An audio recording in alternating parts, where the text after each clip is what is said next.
పరమేశ్వర స్వరూపమైన సభకి నమస్కారం. ఇదొక విలక్షణమైన సభ, పరమ పవిత్రమైనటువంటి సభ. నేను ఎన్నో ఉపన్యాసాలు చెప్పాను, కానీ ఈశ్వరుడు చెప్పించాడు. కానీ ఇవాళ నా జన్మ ధన్యం అవుతున్న రోజు. ఏ గంగావతరణం చెప్తూ ఇన్ని సంవత్సరాలు మురిసిపోయానో, ఆ గంగావతరణాన్ని చెప్తూ ఎదురుగుండా గంగమ్మ తల్లి దర్శనం చేస్తూ చెప్పడం అంటే నేను ధన్యుణ్ణి. ఆ గంగ ఒడ్డున కూర్చుని గంగావతరణం విని మీరు ధన్యులు. అందున కాశికాపట్టణంలో ఇంకింతకన్నా మనకి విశ్వనాథుడు ఏం అనుగ్రహించాలి? ఇంత గొప్ప సౌభాగ్యాన్ని మనకి పరమేశ్వరుడు ప్రసాదించాడు. వాల్మీకి మహర్షి శ్రీరామాయణ రచన చేశారు. ఆయనకి ఫలశ్రుతి చెప్పడం అనేటటువంటి అలవాటు అంటే ఫలశ్రుతి చెప్పినటువంటి ఘట్టములు చాలా తక్కువ. మహర్షి ఎక్కువ చోట్ల ఫలశ్రుతి చెప్పలేదు. అటువంటి మహర్షి బాలకాండలో గంగావతరణం, షణ్ముఖోత్పత్తి ఈ రెండింటినీ చాలా గొప్పగా ప్రస్తావించారు. వాటికి చాలా విశేషమైనటువంటి ఫలమున్నది అని ఆయన ఆవిష్కరించారు. అంత గొప్ప ఆఖ్యానము గంగావతరణము. అటువంటి గంగావతరణ ఘట్టాన్ని ఇవాళ నేను మీకు విజ్ఞాపన చేసే ప్రయత్నం చేస్తాను. అందరూ చక్కగా సావధాన చిత్తులై వినే ప్రయత్నం చెయ్యండి. ఇక్ష్వాకు వంశంలో ఒకానొక చక్రవర్తి, సగర చక్రవర్తి. ఆయన పుట్టుకయే విషంతో కలిసి పుట్టాడు. అందుకని ఆయనకి సగరుడు అని పేరు. అటువంటి సగర చక్రవర్తికి 2 భార్యలు, కేశిని, సుమతి. ఇక్ష్వాకు వంశ చరిత్రని మీరు శ్రీరామాయణంలో పరిశీలించినప్పుడు మీకు ఒక విషయం అవగతమవుతుంది. ఎప్పటికప్పుడే సంతానం కోసం చాలా క్లేశపడ్డం కనపడుతూ ఉంటుంది ఇక్ష్వాకు వంశంలో. అదేవిధంగా సగర చక్రవర్తికి కూడా సంతానం లేరు. ఆ కారణం చేత ఆయన భృగుశ్రవణము అనబడేటటువంటి ఒక పరమ పవిత్రమైన ప్రదేశానికి వెళ్ళి అక్కడ తపస్సు చేశాడు. తపస్సు చేయడం వల్ల ఏం కలుగుతుంది అంటే ఈశ్వరానుగ్రహం ప్రాప్తిస్తుంది. ఆ ఈశ్వరానుగ్రహం ప్రాప్తించడమే ఏది వైదికమైనటువంటి కోరికో ఆ కోరికకి ప్రతిబంధకంగా నిలబడినటువంటి పాపము తొలగిపోవడానికి హేతు అవుతుంది. అందుకని ఆయన అక్కడ భార్యలతో కలిసి తపస్సు చేశాడు. భృగు మహర్షి అక్కడికి వచ్చి అన్నారు, నేను నిన్ను అనుగ్రహించాలనుకుంటున్నాను, కాబట్టి నీకు వరం ఇస్తున్నాను. నీకు 2 భార్యలు. ఒక భార్య యందు వంశకర్త అయినటువంటి కుమారుడు జన్మిస్తాడు. వేరొక భార్యకి మహోత్సాహవంతులు, అధిక సంతానము జన్మిస్తారు. కాబట్టి నీవు బెంగ పెట్టుకోక్కర్లేదు అన్నాడు. సగర చక్రవర్తి వరకు ఆయన సంతోషించాడు. మంచిదే, ఒక భార్య యందు చాలా అధిక సంతానము, మహోత్సాహవంతులు జన్మిస్తారు. వేరొక భార్య యందు వంశకరుడైన కుమారుడు జన్మిస్తాడు. ఎవరో ఒక భార్యకే సంతానం లభిస్తుంది అంటే మళ్ళీ అది భర్తకి సమస్య కదా. అలా కాకుండా 2 భార్యలకి సంతానం కలుగుతారు అని సంతోషించాడు. కానీ భార్యల దగ్గరికి వెళ్ళేటప్పటికి ఏమైందంటే, వాళ్ళు ఎవరికి అధిక సంతానము, ఉత్సాహవంతులు కలుగుతారు, ఎవరికి వంశకరుడైన కుమారుడు కలుగుతాడు, వాళ్ళకుండే కోరికలు వాళ్ళకున్నాయి. అప్పుడు మళ్ళీ భృగు మహర్షిని ఆశ్రయించారు. ఆయన అన్నాడు, నేను మీకు ఇలా కలగాలని అనడం ఎందుకు, మీకు ఎలా సంతానం కావాలనుకుంటున్నారో నాకు చెప్పండి అన్నాడు. 6 పుత్ర సహస్రాణి సుపర్ణ భగినీ తథా మహోత్సాహన్ కీర్తిమతో జగ్రాహ సుమతిస్సుతాన్. 2 భార్యలలో ఒకతైనటువంటి సుమతి 2వ భార్య. ఆమె బహు అందగత్తె. ఆమె గరుత్మంతునికి సోదరి వరసకి. ఆమె భృగు మహర్షిని వరమడిగింది, నాకు అధిక సంతానం కావాలి. అధిక సంతానంతో పాటుగా వాళ్ళు మహోత్సాహవంతులైనటువంటి వారు కావాలి. ఈ మహోత్సాహం అన్న మాటే కొంప ముంచేసింది.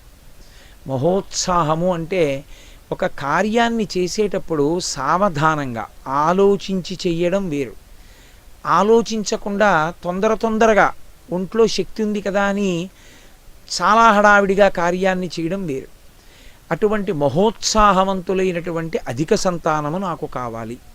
6 పుత్ర సహస్రాణి, 60,000 మంది కుమారులు నాకు అటువంటి వారు కావాలి. మహర్షి తథాస్తు, అలాగే జన్మిస్తారన్నారు. వేరొక ఆమె కేశిని. ఆవిడంది, పుత్రం వంశకరో రామ జగ్రాహన్ నృపసన్నిధౌ. నాకు వంశకరుడైనటువంటి ఒక్క కుమారుడు కావాలి అని అడిగింది. తథాస్తు, నీకు అలాగే జన్మిస్తాడు. సగర చక్రవర్తి సంతోషంగా ఇద్దరు భార్యల్ని తీసుకుని అంతఃపురానికి వెళ్ళిపోయాడు. తదనంతర కాలమునందు వాళ్ళిద్దరూ గర్భమును ధరించారు. ఆ గర్భమును ధరించినప్పుడు ఎలా కోరుకున్నారో అలాగే కేసినికి ఒక్క కుమారుడు కలిగాడు. ఈ సుమతికి ఒక పెద్ద మాంసపిండం ఒకటి జన్మించింది. ఆ మాంసపిండమునందున్నటువంటి తిత్తుల వంటి వాటిని తీసి, ఆ చిన్న చిన్న పిల్లలు చాలా చిన్న తిత్తుల్లో ఉన్న వాళ్ళని తీసి దాదులు నీతి పాత్రల యందు భద్రపరిచారు. ఆ నీతి పాత్రలలోనే ఆ పిల్లలు పెద్దవాళ్ళు అయ్యారు. 60,000 మంది. మహర్షి ఇంకా 60,000 మంది పేర్లు చెప్పలేదు. సగర చక్రవర్తి యొక్క కుమారులు కనుక వాళ్ళు సగరులు అని పిలిచారు. ఇక కేశినికి కలిగినటువంటి కుమారుడికి అంశుమంతుడు అని పేరు ఇచ్చారు. ఇటు అంశుమంతుడు, అటు 60,000 మంది పిల్లలు. 60,001. చాలా సంతోషంగా రాజుగారు ఉన్నారు, చాలా సంతోషంగా రాణులు ఉన్నారు. అబ్బో, ఇంతమంది పిల్లలు, వాళ్ళే ఒక పెద్ద సైన్యంలా ఉన్నారు. సంతోషంగా కాలం గడిచిపోతుంది. కానీ ఇందులో పెద్దవాడైనటువంటి అంశుమంతుడు చిన్నతనం నుంచి అతనికి ఒక అలవాటు ఏర్పడింది. నదీ తీరానికి తీసుకెళ్ళేవాడు అందరినీ, ఆడుకుందాని రమ్మని పిల్లల్ని తీసుకెళ్ళి తనతో వచ్చినటువంటి పిల్లలందరినీ కూడా మెడ పట్టుకుని ఆ నది నీటిలో ముంచేసేవాడు. కొంతమంది చనిపోయేవారు, కొంతమంది ఊపిరాడక గిలగిల కొట్టుకుంటుంటే వాళ్ళ ఆఖరి శ్వాస ఆగిపోతుందన్నప్పుడు విడిచిపెట్టి పైశాచికమైన ఆనందాన్ని అనుభవించేవాడు. ఇది రాజ్యంలో ఉన్నటువంటి పెద్దలైన పౌరులు వెళ్ళి మహారాజుకి చెప్పారు. ఏవం పాప సమాచార సజ్జన ప్రతిబాధక పౌరాణామహితో యుక్తే పుత్రో నిర్వాసిత పురాత్. అటువంటి ధర్మాత్ములైన వంశం ఇక్ష్వాకు వంశం. తన కడుపున పుట్టిన కొడుకే అయినా ఇతరుల పిల్లల్ని తీసుకెళ్ళి నదిలో, సరయూ నదిలో ముంచి బాధ పెడుతుంటే, ఆ పిల్లల్ని చంపేస్తుంటే మహాపాపకార్యం చేసినటువంటి కొడుకు తన కొడుకు అని ఉపేక్ష వహించకుండా రాజ్య బహిష్కారం విధించాడు. నువ్వు నా రాజ్యం నుంచి వెళ్ళిపోమన్నాడు. ఆ కారణం చేత అసమంజసుడు రాజ్యం విడిచిపెట్టి వెళ్ళిపోయాడు. అసమంజసుని యొక్క కుమారుడు అంశుమంతుడు. అంశుమంతుడు తాతగారి దగ్గర పెరుగుతూ వచ్చాడు. ఈయనకి పినతండ్రులు 60,000 మంది సగరులు, 60,000 మంది కొడుకులున్నారు. మంచి పరాక్రమవంతుడైనటువంటి మనవడు అంశుమంతుడున్నాడు. ఇంతమంది కలిసి యజ్ఞాశ్వాన్ని రక్షించలేరా ఏమి? తప్పకుండా రక్షించగలరని యజ్ఞదీక్షితుడయ్యాడు సగర చక్రవర్తి. యజ్ఞం చేసేటప్పుడు ఈ దీక్ష అన్న పదం అన్వయం అవుతూ ఉంటుంది. యజ్ఞం ఎప్పుడు చేసినా అది దీక్షా స్వీకారముతో కూడుకుని ఉంటుంది. దీక్షా స్వీకారం చేసినప్పుడు అనేకమైనటువంటి నియమములను పాటించవలసి ఉంటుంది. అలా నియమములను పాటించలేకపోతే అసలు దీక్ష అన్న మాటకు అర్థమే లేదు. ప్రత్యేకించి యజ్ఞం చేసేటప్పుడు దీక్షా స్వీకారం చేస్తే ఆ ఊరు విడిచిపెట్టి, కానీ యజ్ఞవాటమును ఎక్కడ యజ్ఞం చేస్తున్నారో ఆ యజ్ఞవాటాన్ని విడిచిపెట్టి వెళ్ళిపోకూడదు, అక్కడే ఉండాలి. అది ఒక యజ్ఞమునకు మాత్రమే అన్వయం అవుతుంది. అసలు దీక్ష అన్నమాట వేదాన్ని పరిశీలిస్తే అన్వయం అయ్యేది దేనికి అంటే యజ్ఞమునకు అన్వయం అవుతుంది. కాబట్టి సగర చక్రవర్తి దీక్షితుడయ్యాడు. ఆయన మహాపరాక్రమవంతుడు. ఆయన పీటల మీద కూర్చుని యజ్ఞం చేస్తున్నాడు. ఈ యజ్ఞము, యాగము, హోమము, ఈ మాటలున్నాయే, ఇవి కేవలము సనాతన ధర్మమునకు మాత్రమే చెందినవి. ఏ ఇతర విశ్వాసమునందు కూడా మీకు యజ్ఞ, యాగ, హోమములనేటటువంటి ప్రక్రియ లేనే లేదు. ఒక్క సనాతన ధర్మమునంది. అందుకే యజ్ఞము అంటే, యాగము అంటే శాల ఉంటుంది, ప్రత్యేకమైనటువంటి శాలా నిర్మాణం చేస్తారు. హోమము అన్న మాటకు అర్థం ఏమిటంటే యజ్ఞమునందు అంతర్భాగమై హవిస్సు చేత్తో పట్టుకొని స్వాహ అంటూ సమిధ, నెయ్యి, ఆవు నెయ్యి, ఈ చెరువు అంటే పాయసం వండుతారు, పాయసం, ఈ మూడు కలిపి ఏకకాలంలో దేవతని పిలిచి స్వాహాకారంతో ఇస్తారు. ఈ స్వాహ అగ్నిహోత్రుని యొక్క భార్య.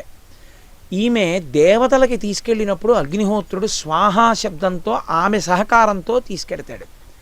స్వధ పితృదేవతలకు ఇచ్చినప్పుడు స్వధ అనేటటువంటి భార్య యొక్క సహకారంతో పితృదేవతలకు అందిస్తాడు. అందుకే స్వాహ స్వధ ఈ రెండిటితో కూడినటువంటి అగ్నిహోత్రుడు మనుష్యకోటిని తరింపచేస్తూ ఉంటాడు.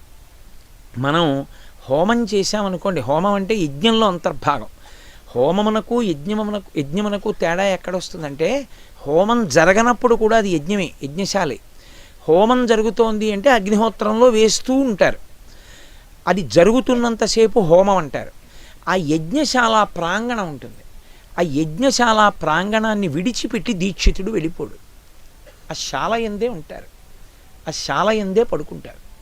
మహోత్కృష్టమైనటువంటి ప్రదేశములు కొన్ని ఉంటాయి, వాటిలో నిద్ర చేసినంత మాత్రం చేత అపురూపమైనటువంటి శక్తి కలుగుతుంది.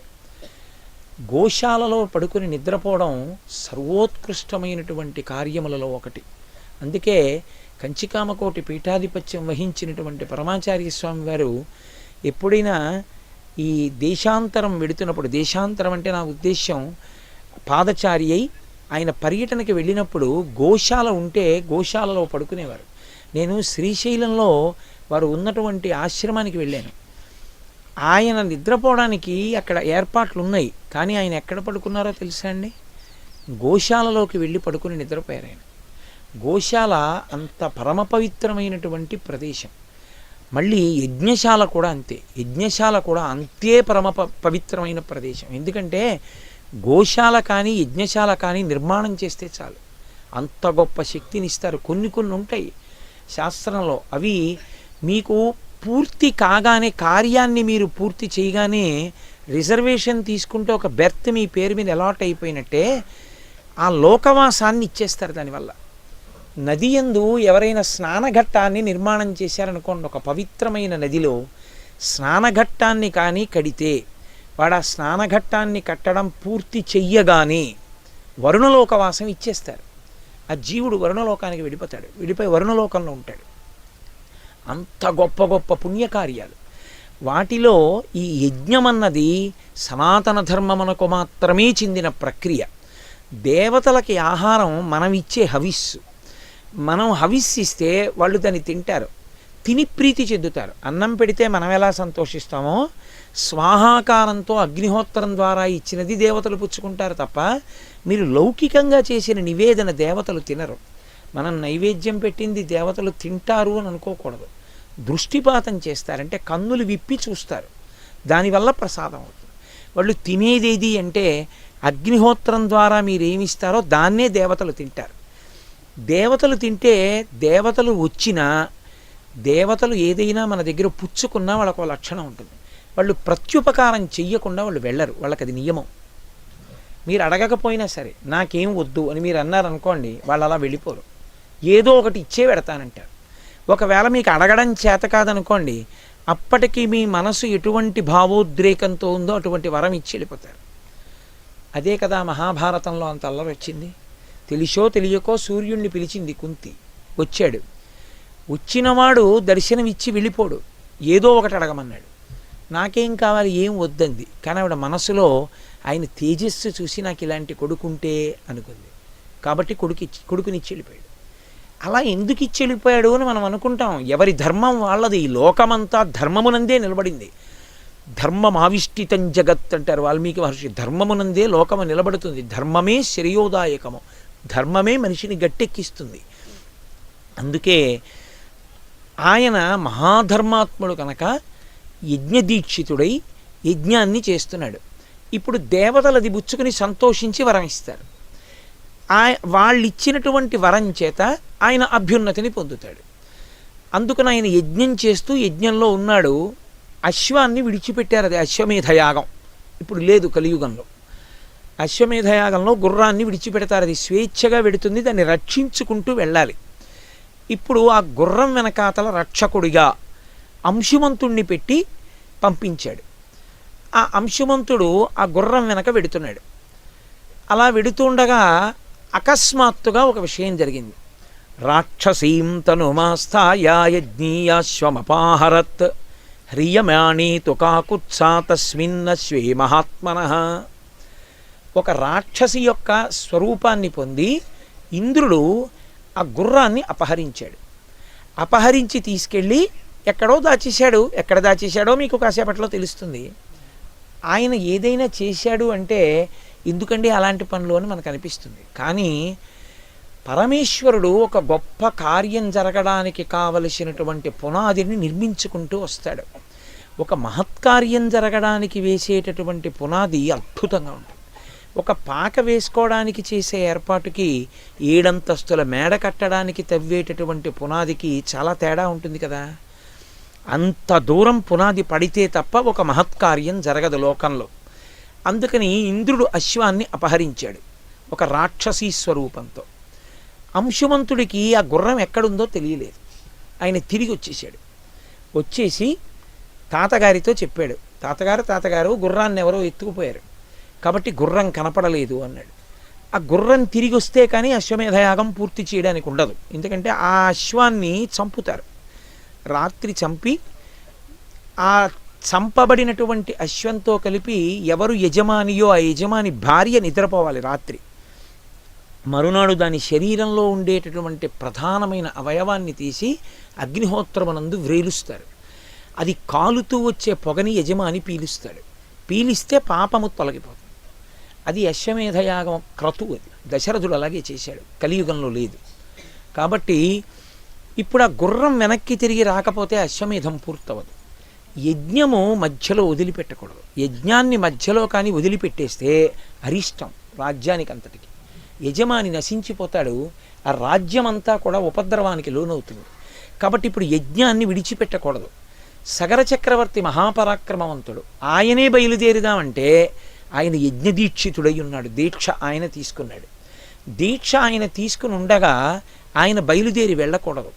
కాబట్టి ఇప్పుడు ఆయన అన్నాడు, నేను వెళ్ళకూడదు యజ్ఞాశ్వం కోసం.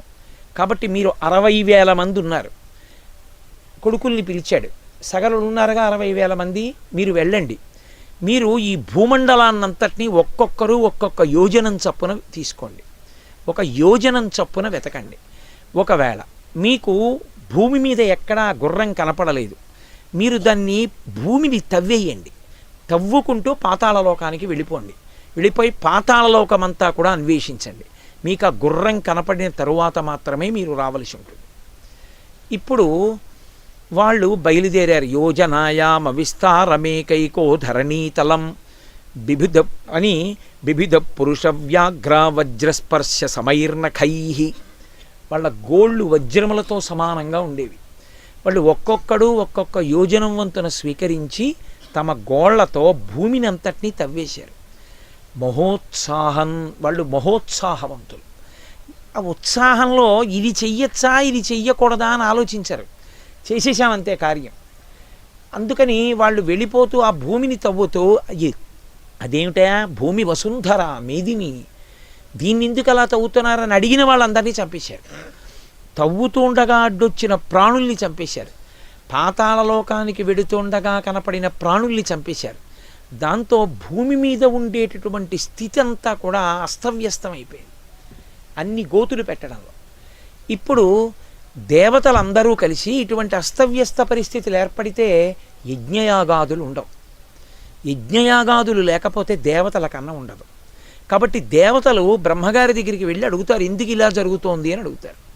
కాబట్టి ఇప్పుడు దేవతలు ఋషులు అందరూ కలిసి చతుర్ముఖ బ్రహ్మగారి దగ్గరికి వెళ్ళారు. వెళ్ళి ఆయన్ని అడిగారు, నువ్వు సృష్టికర్తవి, ఈ భూమి అంతా కూడా సృష్టింపబడింది, ఇది శ్రీ మహావిష్ణువు చేత నిరంతరము రక్షింపబడుతూ ఉంటుంది. అటువంటి భూమి ఎవడి సొత్తు కాదు, భూమిని పాడు చేసే అధికారం ఎవడికి లేదు. వీళ్ళు భూమిని ఎలా పాడు చేస్తున్నారు, ఎందుకు ఉపేక్షింపబడుతున్నారు, ఎందుకు వీళ్ళు శిక్షింపబడలేదు అని అడిగారు. ఇందులో ఎన్నో ధర్మరహస్యములు ఉంటాయి. శ్రీరామాయణం చెప్పారు అంటే అందులో ఎన్నో ధర్మాలు నేర్పుతారు. భూమి ఎంతవరకు నీకు అవసరమో అంతవరకు వాడుకోవాలి తప్ప భూమి అంగీకరించింది కదా, పడుతోంది కదా అని నీ ఇచ్చ వచ్చిన రీతిలో నువ్వు ప్రవర్తిస్తే భూమికి వాడు భారం అవుతాడు. భూమి తల్లి. భూమి మీద ఎన్ని కోట్ల మంది ఉండండి ఆవిడికి బరువు కాదు. బరువు ఎప్పుడవుతారంటే పరమేశ్వరుడు ఎలా బతకమని వేదం ఇచ్చాడో ఆ వేద మార్గాన్ని తప్పితే, భూమిని చీల్చి చెండాడి అందులోంచి ఐశ్వర్యాన్ని సంగ్రహించే ప్రయత్నం చేస్తే, భూమిని నిష్కారణమైన ఇబ్బంది పెడితే ఆవిడ పాపభారం పెరిగింది అని చెప్తుంది పరమేశ్వరుడికి. ఆయన అవతార స్వీకారం చేసి చంపేస్తాడు అటువంటి వాళ్ళని. అందుకే మహాతల్లి భూమిని ఇంత క్షోభ పెడుతుంటే దేవతలు ఋషులు వెళ్ళి అడిగారు. ఆయన అన్నాడు, ఈ భూమి నీది కాదు, నాది కాదు, శ్రీ మహావిష్ణువు యొక్క సృష్టి. ఆయన నిరంతరము ఈ భూమిని రక్షిస్తుంటాడు. ఎందుకంటే భూదేవిగా ఆయన ఆవిడ భార్య.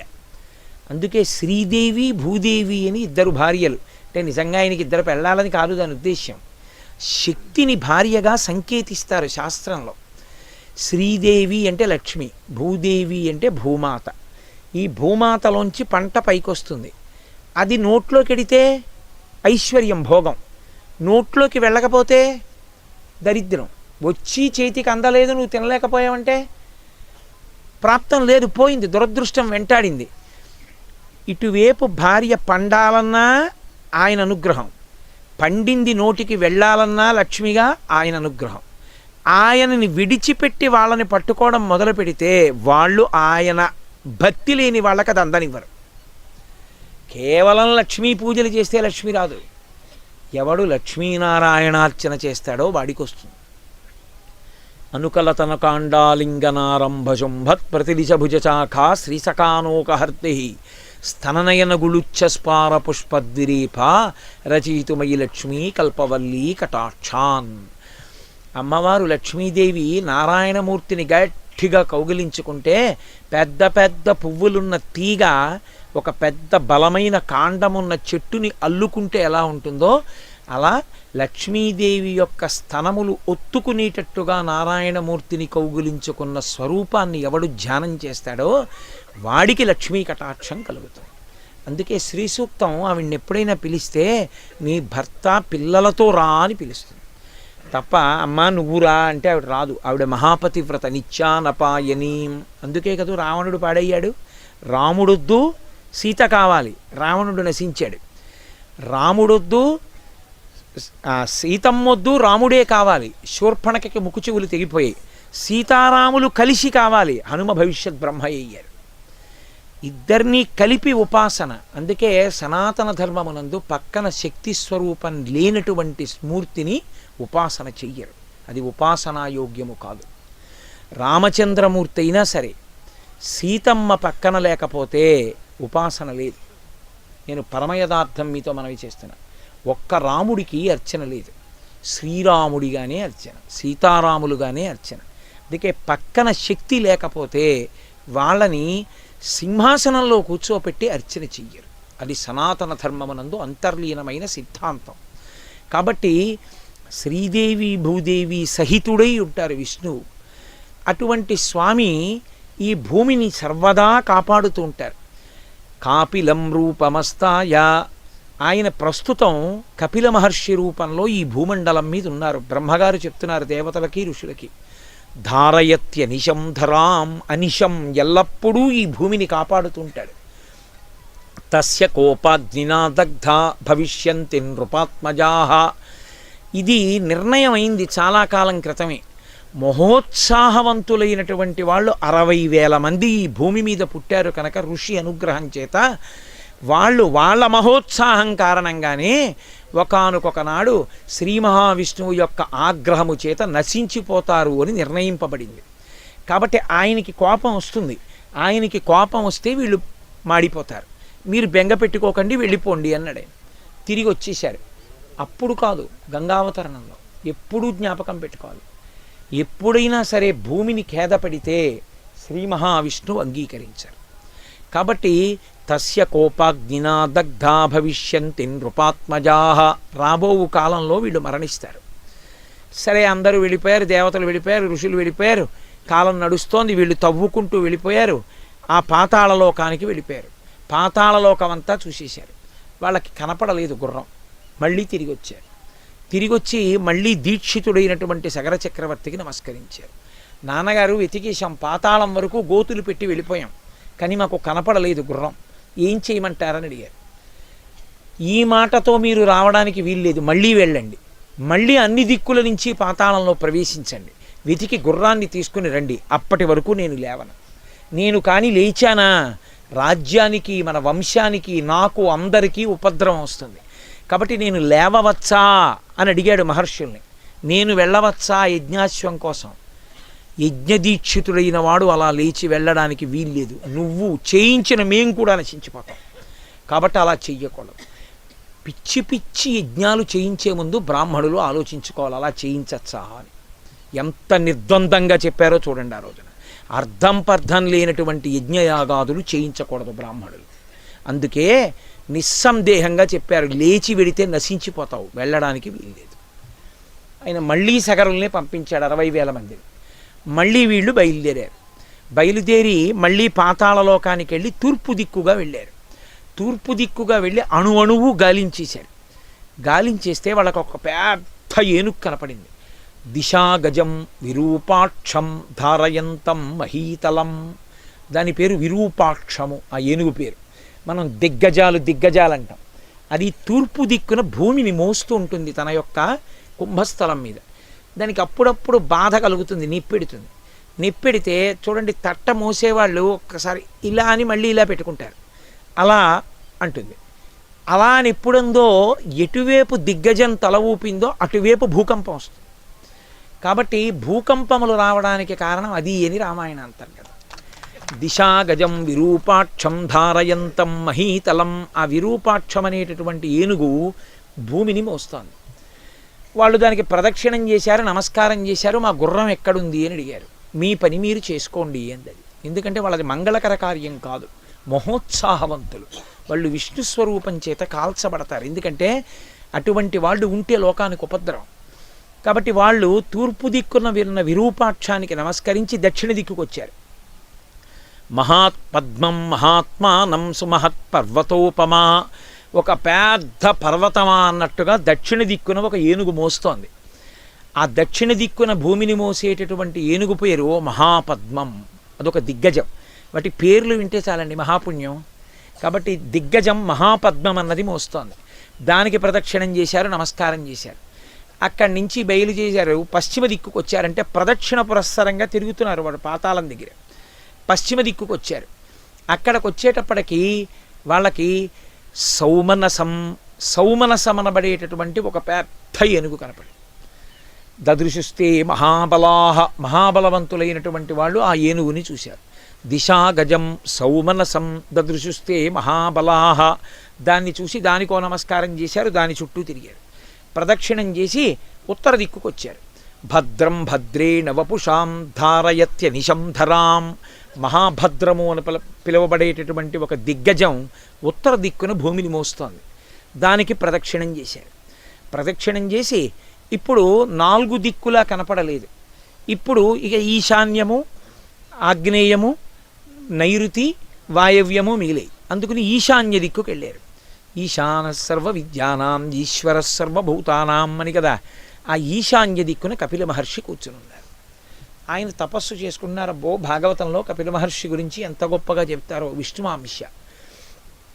ఈ ఇంద్రుడు బ్రహ్మగారు చెప్పిన మాట నిజం అవ్వాలి, మహోత్సాహవంతులు ఉండకూడదు, భూమికి ఎప్పటికైనా ప్రమాదం. అందుకని ఈ గుర్రాన్ని తీసుకెళ్ళి కపిల మహర్షి ఆశ్రమంలో కట్టేశారు. వీళ్ళు ఆ ఈశాన్య దిక్కుకు వెళ్ళగానే కపిల మహర్షి ఆశ్రమం కనపడింది, అందులో వాళ్ళ గుర్రం కనపడింది. ఆయన ధ్యానం చేసుకుని తపస్సమాధిలో ఉన్నారు. వీళ్ళు ఎప్పుడైతే చూశారో గుర్రాన్ని, కపిల మహర్షిని చూశారో, ఈ దుర్మార్గుడేరా మన యజ్ఞాశ్వాన్ని ఎత్తుకొచ్చాడు, తీసుకొచ్చి తన ఆశ్రమంలో కట్టేసి ఎలా కూర్చున్నాడో చూడు. నాన్నగారి నాళ్ళ నుంచి దీక్షితుడై ఉండిపోయాడు, మనం ఇంత కష్టపడ్డాం, కనీసం ఆయన్ని అడగలేదు, తపస్సు చేసుకుంటున్నవాడని ఒక నమస్కారం చేయలేదు, మీరు ఈ అశ్వాన్ని తెచ్చారా అనలేదు. 60,000 మంది నాగళ్ళు, చెట్లు అన్నీ పట్టుకుని పెద్ద కేకలేస్తూ ఆయన్ని కొట్టేస్తామని 60,000 మంది ఒక తపస్వి మీదకి వెళ్ళారు. ఏమిట్రా ఇంత చప్పుడు వచ్చింది అని కపిల మహర్షి కళ్ళు తెరిచారు. ఒక్కసారి ఎదురుగుండా పరిగెత్తుకొస్తున్నటువంటి 60,000 మందిని చూశారు. రోషేన మహతావిష్టోహుంకారమకరోత్తదా తస్య భస్మరాశి కృతా సర్వే కాకొచ్చ సగరాత్మజాహ. ఆ కపిల మహర్షి ఒక్కసారి కళ్ళు తెరిచి చూసి 60,000 మంది నిష్కారణంగా ఇలా నా మీదకి వస్తున్నారేమిటి అని తపశ్శక్తే. ఆయన హుం అని ఇలా కళ్ళు బాగా పెద్దవి చేశారు. ఆయన ఇలా హుంకారం చేసి కళ్ళు తెరిచేసరికి అందులోంచి వచ్చినటువంటి కోపాగ్నికి 60,000 మంది పరిగెత్తుకొస్తున్న వాళ్ళు 60,000 బూది కుప్పలై పడిపోయారు, కాలిపోయారు ఆ కోపాగ్నికి. పాతాళంలో 60,000 బూది కుప్పలు పడిపోయాయి. అసలు ఏమైపోయారో సగరులు ఎవరికీ తెలియదు. చాలా కాలం అయిపోయింది. సగర చక్రవర్తి అలా ఉండిపోయాడు యజ్ఞదీక్షితుడై. ఎంతకాలమైనా తిరిగి రారు సగరులు. అసలు అశ్వం ఏమైనట్లు, ఎప్పటికి పూర్తవుతుంది యాగం? చూసి అంశుమంతుణ్ణి మళ్ళీ పిలిచాడు. నీ పినతండ్రులు వెళ్ళిన వాళ్ళు తిరిగి రాలేదు, ఏమైపోయారో కూడా తెలియదు. అత్యంత పరాకుతో అత్యంత శ్రద్ధాభక్తులతో నువ్వు బయలుదేరి నువ్వు కూడా జాగ్రత్తగా భూమిని పాతాళాన్ని అంతటినీ అన్వేషించి పరమ పవిత్రమైనటువంటి ప్రాణులు కనపడినప్పుడు వాటికి నమస్కరించి వాటి సహకారమును అభ్యర్థించి గుర్రం ఎక్కడుందో కనిపెట్టి తీసుకురా అన్నాడు. బయలుదేరాడు. అంశుమంతుడు కూడా ఈ తవ్విన గోతుల్లోంచి పాతాళాన్ని చేరాడు. ఆ దిగ్గజాలకి ప్రదక్షిణాలు చేసి నమస్కరించి వాటి యొక్క అనుగ్రహాన్ని అపేక్షించాడు. అవన్నీ తప్పకుండా మీకు కలుగుతుంది, అనుగ్రహం లభిస్తుంది, మీకు గుర్రం ఎక్కడుందో దొరుకుతుంది, కంగారు పడకండి, బయలుదేరండి అన్నాయి. ఆయన భూమిని అంతటినీ ప్రదక్షిణం చేసి ఈశాన్య దిక్కుకు వెళ్ళాడు. కపిల మహర్షి ఆశ్రమంలో మేత మేస్తూ కనపడింది గుర్రం. వెళ్ళి కపిల మహర్షికి నమస్కారం చేసి, అయ్యా ఇది మా యాగాశ్వం, ఎవరు కట్టేశారో తెలియదు, మీరు అంగీకరిస్తే నేను దీన్ని తీసుకెళ్ళిపోతానన్నాడు. తప్పకుండా తీసుకెళ్ళిపో అన్నాడు. ఆయన గుర్రాన్ని తీసుకెడుతూ చూశాడు. 60,000 బూది కుప్పలు కనపడ్డాయి. ఆయనకు అర్థమైంది, కపిల మహర్షి మీదకి ఆగ్రహంతో వచ్చినటువంటి నా పినతండ్రులు 60,000 మంది కాలి బూడిద కుప్పలై పడిపోయారు. కనీసం వీళ్ళకి జలతర్పణ జరగలేదు. జీవుడు శరీరాన్ని విడిచిపెట్టేసిన తర్వాత విపరీతమైన దాహం వేస్తుంది. ఎందుచేత అంటే 2 రకాలుగా కాలిపోతుంది ప్రేతము అని. అగ్ని యందు ఎవడు పరమ గౌరవంతో జీవించాడో, అగ్నికి ఎవడు నమస్కరించాడో, బతికున్న నాళ్ళు అగ్ని పట్ల అంత మర్యాదతో ఎవడున్నాడో వాడు కాలిపోయేటప్పుడు అగ్ని అంత జాగ్రత్తగా తీసుకెళ్ళిపోతుంది దేవలోకానికి. అందుకే శవదహనము కొడుకు చేసేటప్పుడు మామూలుగా చేయడు, మంత్రం చెప్తాడు. నా తండ్రి బ్రతికున్న నాళ్ళు అగ్నిహోత్రం చేశాడు, నా తండ్రి బ్రతికున్న నాళ్ళు నిన్ను ఆరాధించాడు, నా తండ్రిని నువ్వు గౌరవంగా దేవలోకానికి తీసుకెళ్ళిపో. ఏ నా తండ్రి బ్రతికున్నంతకాలం నీలో హవిస్సునిచ్చి దేవతలకిచ్చాడో ఆ తండ్రిని హవిస్సుగా వేస్తున్నాను నీలో. కాబట్టి ఈయన్ని దేవతల దగ్గరికి తీసుకెళ్ళు. ఈయన పాపమును దృష్టిలో పెట్టుకోకు. పాపమును దృష్టిలో పెట్టుకుని భగ్గుని ఒకచోట కాల్చి ఒకచోట కాల్చకుండా వదిలిపెట్టకు. అప్పుడు బూది కాడు, సప్తధాతువుల్లో కొన్ని మిగిలిపోయి క్రూర జంతువులు ఎత్తుకుపోతాయి, కుక్కలు పక్షులు ఎత్తుకుపోయి తింటాయి. దాని చేత చాలా ఇబ్బంది పడతాడు. అందుకని ఓ అగ్నిహోత్రమా, మా తండ్రిని ఎందు గౌరవం ఉన్నవాడు, ఆ గౌరవాన్ని నువ్వు ఇవాళ దృష్టిలో పెట్టుకుని ఆయన్ని తీసుకెళ్ళు, అలా కాల్చు శరీరాన్ని మంత్రం చెప్పి అప్పుడు కట్టెల మీద పెట్టి నెయ్యి పోస్తాడు. అందుకే ప్రేత సంస్కారమునందు మంత్రభాగాన్ని అన్వయించేసి సనాతన ధర్మంలో అంత గౌరవాన్ని చూపించారు. అది ఆ అగ్నిహోత్రుడు పాపిష్టని తీసుకెళ్ళేటప్పుడు అలా తీసుకెళ్ళాడు. ఆయనకి అసహ్యం, కాల్చి యారి కాల్చేస్తాడంతే. అందుకే అగ్ని యందు కనీస మర్యాద పాటించాలి. అందుకే పూర్వం ఇంట్లో వంట చేస్తే స్నానం చేస్తే తప్ప అగ్నిని వెలిగించేవారు కాదు. ఆ అన్నం తింటాడు యజమాని, స్నానం చేసిన తర్వాతే అగ్ని రగల్చేవారు. స్నానం చేసి అన్నం వండిన తర్వాత ఆయన కర్మ, ఆయన ఎందుకు అన్నం వండి పెట్టాలి? నీ ఇంటి వంట బ్రాహ్మణుడు ఆయన ఎందుకు వండడం అంటే, ఆయనకి ఒక శాసనం ఒకటి ఉంది. కవ్యం కవ్యాసినామపి పాకంచ కురుతేవ నిహి శంకరస్య ఇవ శాసనాత్ లింగపురాణం చెప్తుంది. పరమేశ్వరుడు ఆదేశించాడు, శంకరుడు ఈ ప్రాణులు బ్రతకవయా, ఉడికిన అన్నం తినకపోతే వీళ్ళకి అన్నం వండిపెట్టు అన్నాడు. అందుకని శంకర శాసనానికి భయపడి మన ఇంట వంట బ్రాహ్మణుడిగా వంట చేస్తాడు. వంట చేస్తున్నాడు కదా అని ఏ బట్టలతో పడితే ఆ బట్టలతో స్నానం చేయకుండా వచ్చి అగ్నిహోత్రాన్ని వెలిగించరు. అందుకే స్నానం చేసిన తరువాతనే అగ్ని వెలిగిస్తారు. అగ్ని వెలిగించి మళ్ళీ వంట అంతా అయిపోయిన తర్వాత ఇంటి ఇల్లాలు ఆ వండిన అన్నం ఏదుందో ఆ అన్నంలో ఒక 2-3 మెతుకులు తీసి నీతి పిసరు దాని మీద వేసి ఒక్క 2-3 మెతుకులు ఈ 3 వేళ్లతో పట్టుకుని దివిషద్వర్గము నీ ముఖంబునన సంతృప్తిన్ గాంచు నిన్నీషుగాస్తవముల్ అంటూ శ్లోకం చెప్పి కనీసమో నమస్కారం పెట్టి ఆ అగ్నిహోత్రం దగ్గర వేస్తుంది. గ్యాస్ స్టవ్ కదండి అంటే ఒక మెతుకన్నా వేయాలి. అది మర్యాద. ఆ మర్యాద లేకుండా అగ్నిని వాడుకున్నవాణ్ణి ఎలా కాల్చాలో ఎప్పుడు కాల్చాలో వాడికి తెలుసు. అందుకని ప్రేతాన్ని కాల్చేటప్పుడు కూడా అగ్ని ప్రార్థనే చేసి అగ్నిహోత్రంలో వేస్తారు. హవిస్సుగా వేస్తాడు తండ్రిని కొడుకు. అందుకు కొడుకు ఉండాలని అడుగుతారు. కొడుకు లేడనుకోండి, ఉత్తరాధికారి ఏడి ఈ మంత్రం చెప్పడానికి? నా తండ్రి అన్న మాట వాడడానికి ఆ గోత్రంతో యజ్ఞం చేసి హవిస్ ఇవ్వడానికి లేడు ఉత్తరాధికారి. కర్మసంతానం లేడు. అందుకేడుస్తాడు పురుషుడు. అరే నాకు సంతానం కొడుకులు లేకపోయారే అని ఎడవడానికి కారణం అది. అంతేకాని వాడు ఇంకోటి వెలగబెడతాడని కాదు. అందుకే వేదం ఎప్పుడు చెప్పినా ఒకటే చెప్తుంది, అగ్ని పట్ల చాలా జాగ్రత్తగా ఉండు, అగ్నితో చాలా జాగ్రత్తగా ఉండు, చాలా జాగ్రత్తగా ఉండు. అదే నిన్ను తీసుకెడుతుంది. ఎందుకని? అగ్ని పట్ల మర్యాద లేని వాడిని అగ్నిహోత్రుడు దేవలోకాలకి తీసుకెళ్ళడం. ఎందుకు తీసుకెడతాడు? శరీరాన్ని హవిస్సుగా ఒక్కనాటికి తీసుకెళ్ళడం. ఆయన తీసుకెళ్ళకపోతే, ఆ మంత్రాన్ని అంగీకరించకపోతే వీడు యమసదనం వైపుకి వెళ్ళిపోతాడు. అందుకే మర్యాదతో ఉండాలి అగ్నిహోత్రం విషయంలో. ఎవరికా పాపము అంటే ఇంటి ఇల్లాలిది కాదు, యజమానిదే. యజమాని చెప్పాలి, స్నానం చెయ్యకుండా వెలిగించకు, కాఫీ తాగపోతే చచ్చిపోతానండి అన్న బాధ ఉంటే కనీసం పసుపు నీళ్లు భార్య చల్లుకుని అగ్నిహోత్రాన్ని వెలిగించాలి.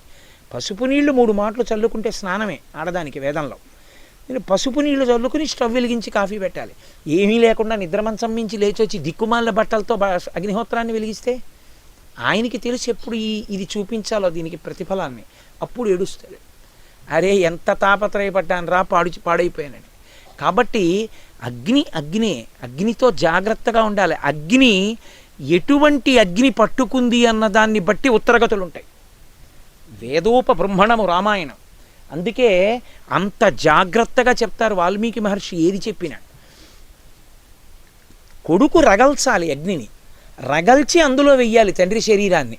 ఇప్పుడు వాళ్ళు ఎలా చచ్చిపోయారు? వాళ్ళు చచ్చిపోయింది సామాన్య కారణానికి కాదు, అసలు వాళ్ళని కాల్చింది కొడుకులు కారు, సమంత్రకం కాదు, భయంకరమైన కోపాగ్నికి చనిపోయారు. బ్రాహ్మణ కోపాగ్నికి చనిపోయారు వాళ్ళు. ఇప్పుడు వీళ్ళకి సామాన్యమైన జలములతో తర్పణిస్తే వాళ్ళకి దాహం తీరదు, వాళ్ళ నీళ్లు తాగడానికి వాళ్ళకి అధికారం ఉండదు. అంటే చూడండి, మనిషి బతికుండగా చేసినటువంటి దోషాలు తరువాతి కాలంలో ఎలా కట్టి కుడిపేస్తాయో చూడండి. ఇప్పుడు వాడికి దాహం తీరదు. ఎందుకని? మనకి ఒక నెల్లాళ్లలో ఒక పక్షం అయితే వాళ్ళకి పగలం, ఒక పక్షం అయితే పితృదేవతాలోకానికి వెళ్ళిపోతే కాలమానం మారిపోతుంది. ఒక పగలు ఒక రాత్రి. అమావాస్య తిథి వాడికి పట్టపగలం. ఆ పట్టపగలలో అమావాస్య మధ్యాహ్నం 12 గంటలకి పితృదేవతలు ఇంటి ముందుకు వస్తారు. అందుకే అమావాస్య అండి మధ్యాహ్నం 12ంటికి ఇంటి ముందు వెళ్ళకండి అంటారు. కారణం ఏమిటంటే ప్రతి వాళ్ళ పితృదేవతలు ఇంటి ముందుకు వచ్చి నిలబడి ఆ కొడుకు ఏమైనా పెడతాడేమో అని చూస్తారు. ఏమీ పెట్టకపోతే అమావాస్య నాడు మిట్ట మధ్యాహ్నం 12 గంటలకి యజమాని ఎక్కడుంటాడో అక్కడ లేచి నిలబడి ఇలా అనాలి 3 మాటలు. నేను చెప్పట్లేదు, వేదం చెప్తాను. ఇలా అంటే, నాన్నగారండి నేను ఇవాళ మీకేం చేయలేకపోయాను, ఏమనుకోకండి అని. ఇలా కూడా అనకుండా వాడు అన్నం తిని భోగం అనుభవిస్తున్నాడు అనుకోండి, చక్కా పడుకున్నాడు, పితృదేవతలు శపించి వెళ్ళిపోతారు. వాణ్ణి కాదు, వాడి బిడ్డల్ని. వంశం మీదకి తగులుతుంది ఆ దెబ్బ. ఇప్పుడు నేను అవన్నీ చెప్పలేను, కానీ కష్టం. కానీ మళ్ళీ ఇప్పుడు సమన్వయం చేస్తే శ్రీరామాయణంలో బాలకాండలోనే వస్తుంది, అవన్నీ అహల్యావృత్తాంతంలో వస్తుంది సమన్వయంలో. కాబట్టి కనీసం అమావాస్య నాటి మధ్యాహ్నం 12 గంటలకి పితృతర్పణం చేసి తీరాలి. మాకు ఆఫీస్లో చాలా పెద్ద position, regional audit officer Srinivas Kumar గారు అని ఉన్నారు. ఆయన ఎక్కడికైనా ఇన్స్పెక్షన్స్కి వెళ్ళినా కూడా మధ్యాహ్నం 12 అయ్యేటప్పటికి లాడ్జికి వెళ్ళి పితృతర్పణ చేసి వస్తాడు. ద్రవిడ దేశంలో మధ్యాహ్నం 12 అయ్యేటప్పటికి అమావాస్య నాడు ఎంత పెద్ద పెద్దవాళ్ళు వెళ్ళిపోయి కార్లు దిగి పంచ కట్టుకుని స్నానం చేసి పితృతర్పణ విడిచిపెట్టేసి బొటన వేలు మించి వెళ్ళిపోతారు. మళ్ళీ స్నానం చేసి పితృతర్పణ చేసి తీరాలి. అమావాస్య మధ్యాహ్నం 12 గంటలకి. నువ్వు ఏమీ చేయలేకపోతే ఓ పంచె కట్టుకుని ముద్ద తీసుకొచ్చి కాకి కన్నా పెట్టాలి. అసలు ప్రధానం ఏమిటంటే నీరు విడిచిపెట్టడం, జలతర్పణ చెయ్యాలి. వాళ్ళు దాహంతో వస్తారు ప్రధానంగా. అది కొడుకిస్తేనే తీరుతుంది, లేకపోతే తీరదు. అది ఎంఆర్ఓ ఆఫీస్లోనే రేషన్ కార్డు ఇచ్చినట్టు కొడుకు అదొక గొప్ప అధికారం. వాడే పొయ్యాలి ఆ నీళ్లు, ఇతరులు పోస్తే చెల్లదు. కాబట్టి లౌకికాగ్నికి కాలలేదు సగరులు, లౌకికాగ్ని చేత కాలలేదు. కాబట్టి వాళ్ళకి తీసుకొచ్చి మీరు భూమండలంలో ఉన్న ఏ నీటిని పోసినా వాళ్ళకి అందదు. అందకపోతే ఏమవుతుంది? జీవుడికి దాహం అంతేనండి. దాహం జీవుడిది. ఇది విడిచిపెట్టాక పితృదేవతా రూపంలో ఉన్న నువ్వు ఇంత గొప్పగా పెంచుకున్నావు నీ పిల్లల్ని, నువ్వు బతికున్నప్పుడు అమావాస్య నాడు మీ నాన్నకు పోయిలే, నీ కొడుకు ఎందుకు పోస్తాడు?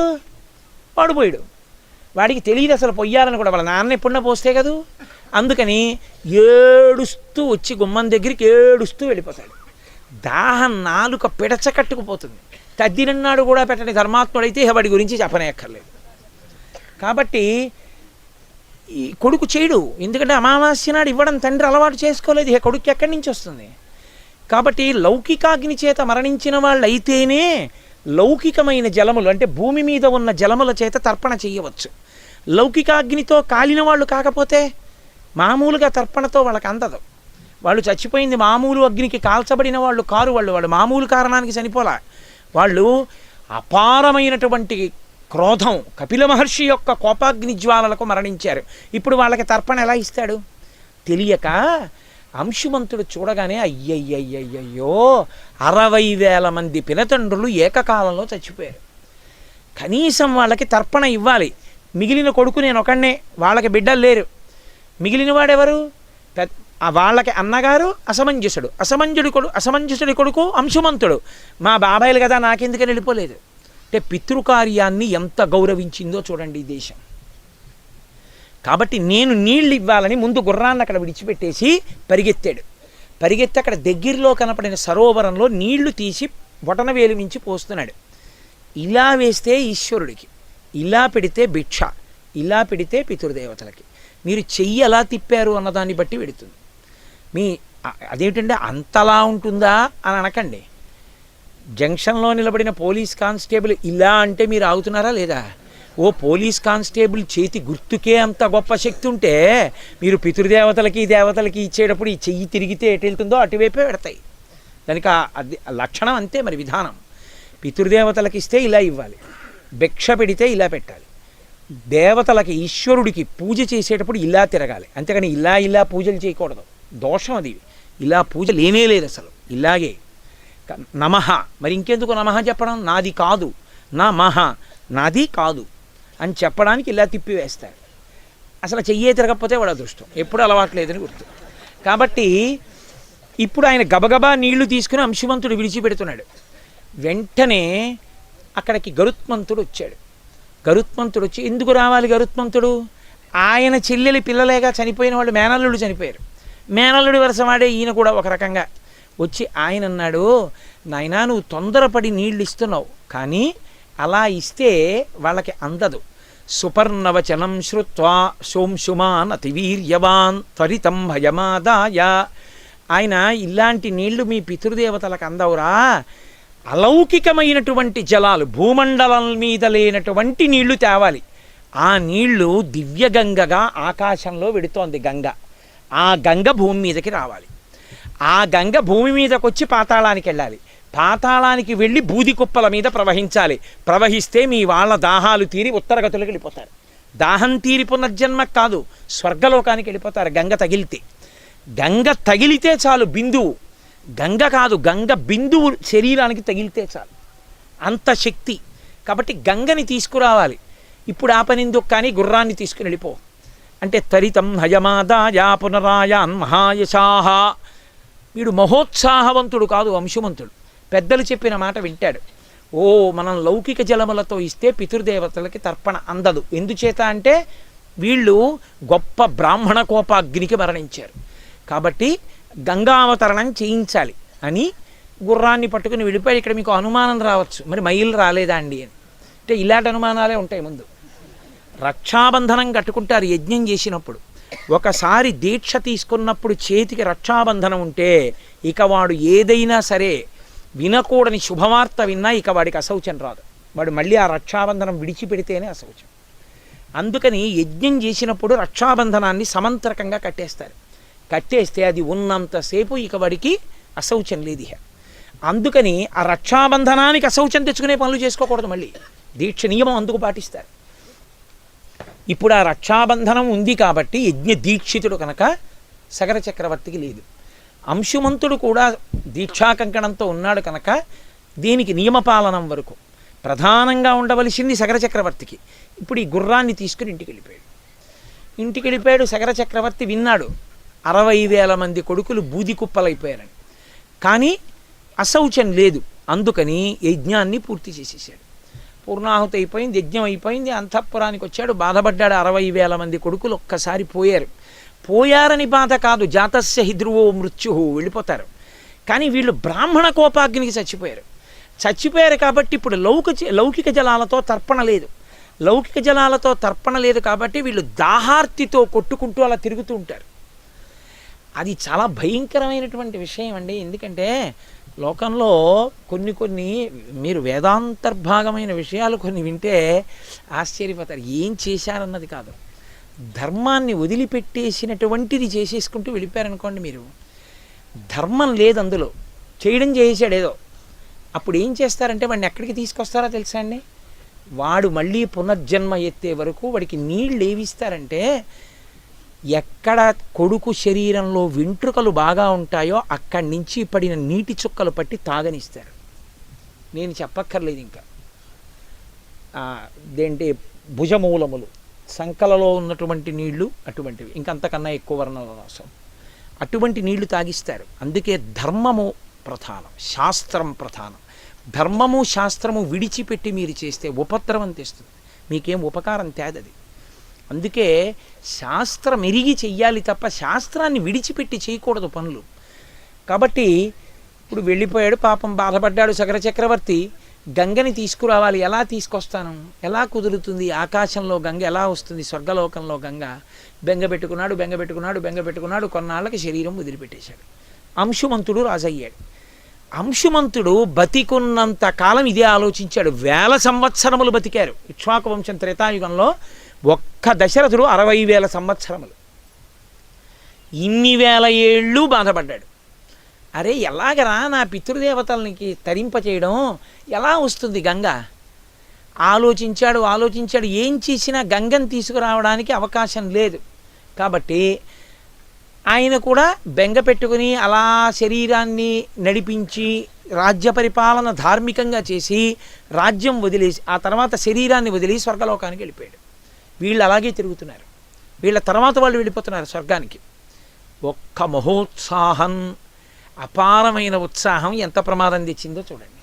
చెయ్యొచ్చా చేయకూడదా చూడకుండా చేసే పనిలే మహోత్సాహం. కాబట్టి ఇప్పుడు ఎలా ఏం చేస్తే బాగుంటుంది?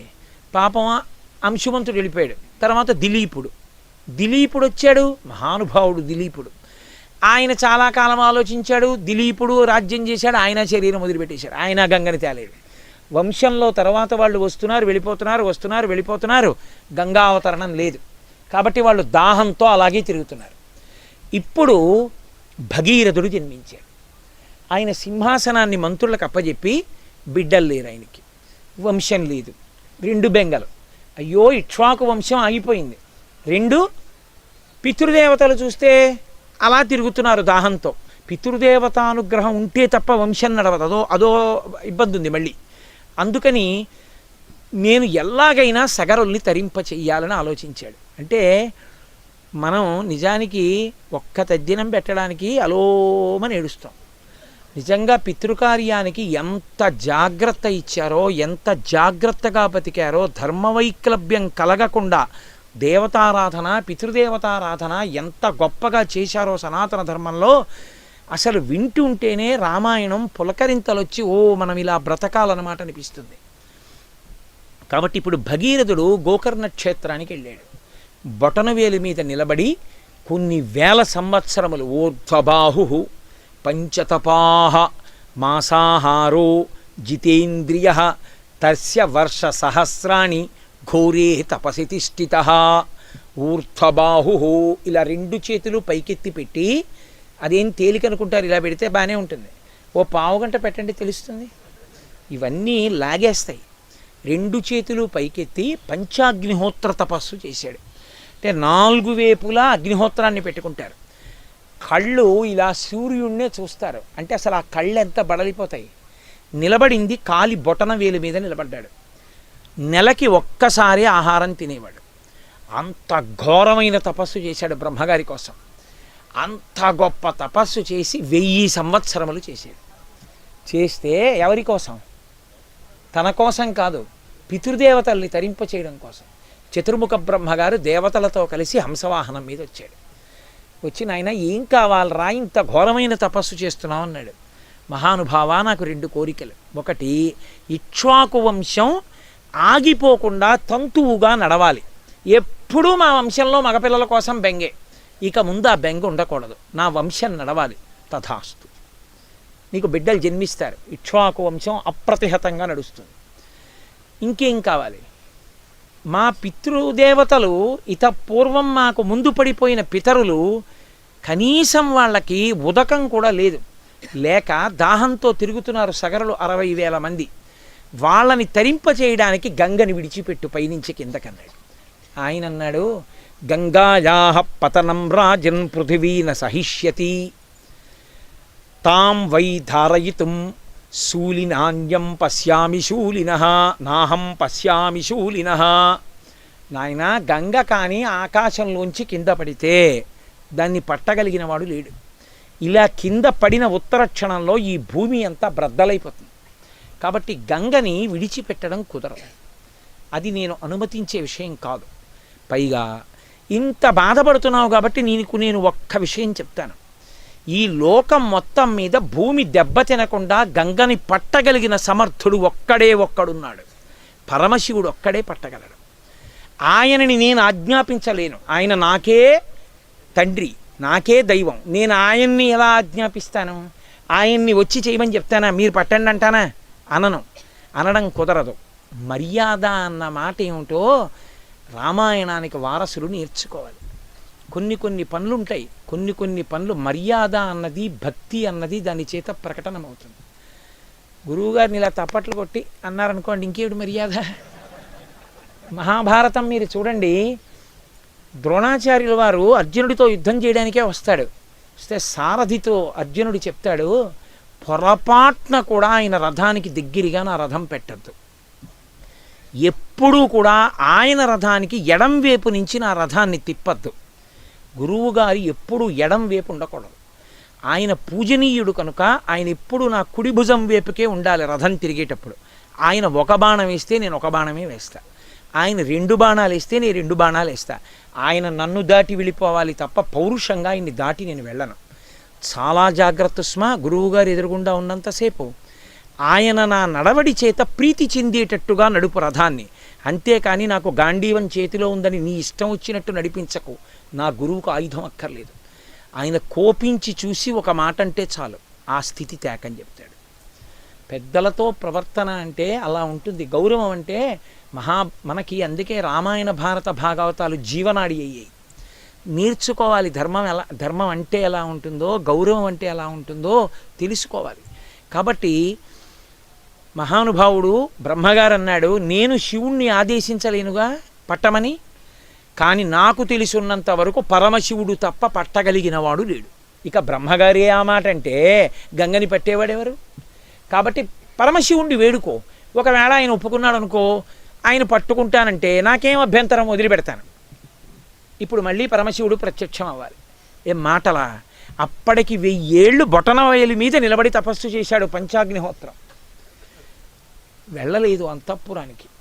అక్కడి నుంచి గోకర్ణం వచ్చి, అందుకే గోకర్ణం గొప్ప తపస్సిద్ధి ఇవ్వగలిగినటువంటి ప్రదేశం. అంత పుణ్య ప్రదేశాల్లో గోకర్ణం ఒకటి. దక్షిణ దేశంలో గోకర్ణం లాంటి క్షేత్రం చాలా అరుదు. అద్భుతమైన క్షేత్రం గోకర్ణం. కాబట్టి అక్కడికి వెళ్ళి పరమశివుడి గురించి మళ్ళీ తపస్సు మొదలుపెట్టాడు. అబ్బో, మళ్ళీ ఘోరమైన తపస్సు చేశాడు. చేస్తే పరమేశ్వరుడు ప్రత్యక్షమయ్యాడు. ప్రత్యక్షమయ్యి ఆయన అన్నాడు, నీకేం కావాలి అని అడగలేదు. ప్రీతస్తేహం నరశ్రేష్ఠ కరిష్యామి తవా ప్రియం శిరసా ధారయిష్యామి శైలరాజసుతామహం. ఆయన అన్నాడు, నీ తపస్సుకి ప్రీతి చెందాను. ఓ భగీరథుడా, గంగ హిమవంతుని యొక్క పెద్ద కూతురు. పెద్ద కూతురైనటువంటి గంగ ఊర్ధ్వలోకాల్లో ప్రవహిస్తోంది. ఆమెని వదిలిపెట్టమను, నేను పట్టుకుంటాను అంటే ఆయన అన్నాడు, ఎక్కడ నిలబడతారు మీరు పట్టుకోవడానికి అన్నాడు. హిమాలయ పర్వతాల మీదకి వచ్చి బిందు సరోవరం దగ్గర నిలబడతాను. ఆ గంగావతరణం అసలు ఒక అద్భుతమైన దృశ్యం. అటోకాలు ఇటోకాలు ఎడంగా పెట్టి ఆ పులి చర్మం కట్టుకుని ఆ ఏనుగుతోలు వేసుకుని 2 చేతులు ఇలా పెట్టి పైనుంచి గంగ పడితే పట్టుకుందామని ఇలా చూస్తూ ఉంటాడు. ఆయన ఇలా చూస్తూ ఉంటాడు. ఆ గంగావతరణ సందర్భంలో శివమూర్తిని మీరు చూసి తీరాలి. అలా నిలబడి ఉంటే ఎంతకీ పడదు గంగ. ఏమి ఎందుకు పట్టలేదని ఆశ్చర్యపోయాడు. బ్రహ్మగారు ఆదేశించారు గంగని. ఆయన శివుణ్ణి వేరుకున్నాడు. శివుడు నిలబడ్డాడు బిందు సరోవరంలో. వెళ్ళి పడన్నాడు.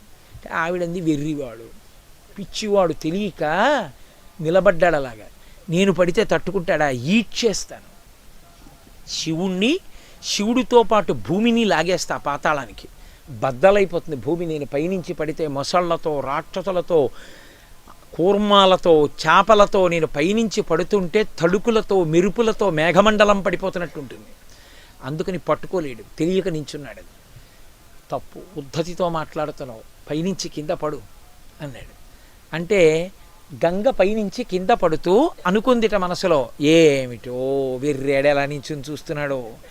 ఆ జటాజూటం మీద నేను పడితే తల అదిరిపోయి తల బద్దలై కింద పడిపోతాడు.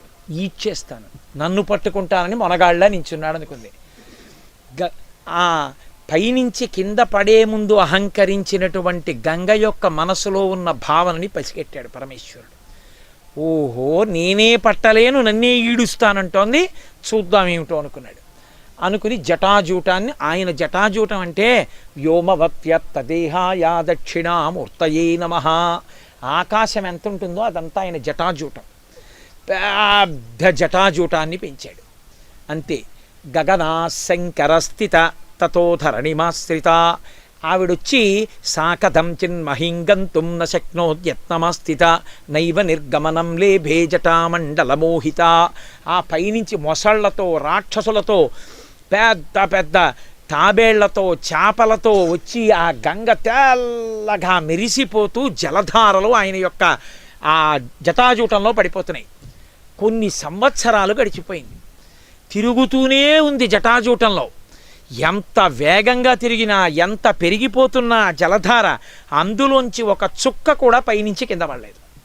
అహంకరించిందిగా ఈడ్చేస్తానని కట్టేశాడు. అందులో తిరుగుతోంది.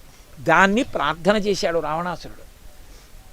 ఇక్కడే ఆయన జీవితంలో కోరిక ఒకటి అడిగాడు. కదా నిలింప నిర్జరీ నికుంజకోటరేవసన్ విముక్త దుర్మతి సదా శిరస్తమంజలిం వహన్ విముక్తలోలలోచనల్లలాటపాలలగ్నక శివేతి మంత్రముచ్చర సదాసుఖీ భవామ్యహం అన్నాడు. నేను ఈ గంగానది సైకతంలో కూర్చుని అటువేపలా విశ్వనాథుడి యొక్క దేవాలయం వంక చూస్తూ షడక్షరీ మహామంత్ర జపం చేస్తుంటే నాకు 3 కన్నులున్నటువంటి పరమాత్మ ఆ గంగానది ఆవలి ఒడ్డున విశ్వనాథ దేవాలయంలోంచి లేచి నాకు ఆకాశంలో కనపడాలి. అలా నాకు ఎప్పుడు దర్శనం అవుతుందో అని అడిగాడు. ఈ గంగానది సైకతంలో కూర్చోవాలని అంతమంది కోరుకున్నారు. అంత పరమపావనమైనటువంటి గంగ సైకతంలో కూర్చుని మనం గంగావతరణం చెప్పుకుంటున్నాం. కాబట్టి ఇప్పుడు ఆవిడ పైనుంచి పడుతోంది. ఎంత తిరిగినా పైకి రాదు. ఇదే అంటాడు, జటాటవీగలజ్జల ప్రవాహ పావిత స్థలే గళేవలంబ్యలంబితాం భుజంగతుంగమాలికాం ఢమఢమఢమఢమన్ నినాదమడ్డమర్వయం చకారచండ తండవం తనోతున శివ శివం జటాకటాహ సంభ్రమ భ్రమన్నిలింప నిర్జరీ విలోలవీవలల్లరీ విరాజమానమూర్ధని ధగద్ధగద్ధగద్ధగజ్జలల్లలాట పట్టపావకే కిశోరచంద్రశేఖరే రతిప్రతిక్షణం మమ అగర్వ సర్వమంగళా కళా కదంబ మంజరీ రస ప్రవాహ మాధురీ విజృంభణా మధువ్రతం స్మరాంతకం భవాంతకం పురాంతకం మఖాంతకం గజాంధకాంతకాంతకం తమంతకాంతకం భజే అంటాడు. ఆ జటాజూటంలో ఒక బిందెలో నీళ్లు ఎలా తిరుగుతాయో అలా ఆయన నర్తన చేస్తూ ఉంటే, తాండవం చేస్తూ ఉంటే ఆ నీళ్లు తిరుగుతూ ఉంటాయిట. ఆ నీటికి తడిసినటువంటి జటలు అరుణ జటేశ్వరుడని, తడికి తడిసిపోయి ఎర్రటి జటలు ఇలా వేలాడుతుంటాయిట. అటువంటి పరమేశ్వరుడు ఆ గంగని కట్టేసి ఉంచేశాడు. ఆయన ఇలా నిలబడ్డాడు. ఈ చమత్కారం చూడ్డానికి, ఈ ఆశ్చర్యం చూడ్డానికి 33 కోట్ల మంది దేవతలు నిలబడి చూస్తున్నారు. ఏమీ ఆశ్చర్యం రా, ఇలా పడిపోతోంది గంగా, ఒక చుక్క కింద పట్టలేదు, కట్టేశాడు పరమేశ్వరుడు. పాపం అవతల ఉన్న శిఖరం మీద భగీరథుడు నిలబడ్డాడు. గంగ కిందకు వస్తుంది, పాతాళానికి తీసుకెళ్దాం. కొన్ని ఏళ్ళు గడిచిపోయింది, ఆయన తల్లో పడ్డం కనబడుతోంది, కింద పడ్డం కనబట్టలేదు. కనీసం ఓ చుక్క ఇలా పక్క నుంచి జారట్లేదు. చూశాడు చూశాడు చూశాడు, అబ్బో ఆవిడ అహంకరించింది ఎలా ఉంది, ఈయన కట్టేశాడు, వీళ్ళిద్దరి పంతాలు బాగానే ఉన్నాయి, నేనిప్పుడు ఈ గంగని తీసుకెడతాను, ఎప్పుడు నా పితృదేవతలు తరిస్తారు, కాబట్టి నేను ఇప్పుడు వెళ్ళి మళ్ళీ పరమేశ్వరుణ్ణి ప్రార్థిస్తానన్నాడు. అందుకే భగీరథ ప్రయత్నం అంటారు. పట్టు విడిచిపెట్టకుండా మళ్ళీ వెళ్ళి శంకరుణ్ణి ప్రార్థించాడు. అయ్యా ఆవిడ అహంకరించింది బాగానే ఉంది, మధ్యలో నేనేమి దోషం చేశాను, నా పితృదేవతలు ఏం దోషం చేశారు, వాళ్ళు తరించాలి కదా, విడిచిపెట్టండి గంగనన్నాడు. పరమేశ్వరుడు అన్నాడు, తప్పకుండా విడిచిపెడతానండి. ఒక్కసారి బోల్డన్ని నీళ్లతో ఉన్నటువంటి తొట్టె బద్దలైపోయింది అనుకోండి, ఎలా పడిపోతాయో నీళ్లు, అలా ఆయన దారులు ఇవ్వగానే జటల్లోంచి ఇన్ని సంవత్సరాల నుంచి ఉండిపోయిన గంగ ఒక్కసారి పడిపోయింది 7 పాయల కింద. పడిపోవడంలో నళిని, హ్లాదిని, పాదిని అన్న 3 పాయలు వరవర వేగంతో తూర్పు దిక్కుగా వెళ్ళిపోయాయి. సుచక్షువు, సీత, సింధువు అనే 3 పేర్లు ఉన్నటువంటి పాయలు పశ్చిమ దిక్కుగా వెళ్ళిపోయాయి. ఒక్క పాయ మాత్రం యతో భగీరథో రాజా తతో గంగా యశస్విని జగామ చరితా శ్రేష్ఠ సర్వపాప ప్రణాశిని. అందరి పాపములు పోగొట్టగలిగినటువంటి గంగ ముందు భగీరథుడు రథం మీద వెళ్ళిపోతుంటే వెనకాతల గంగ వెళ్ళిపోతుంది.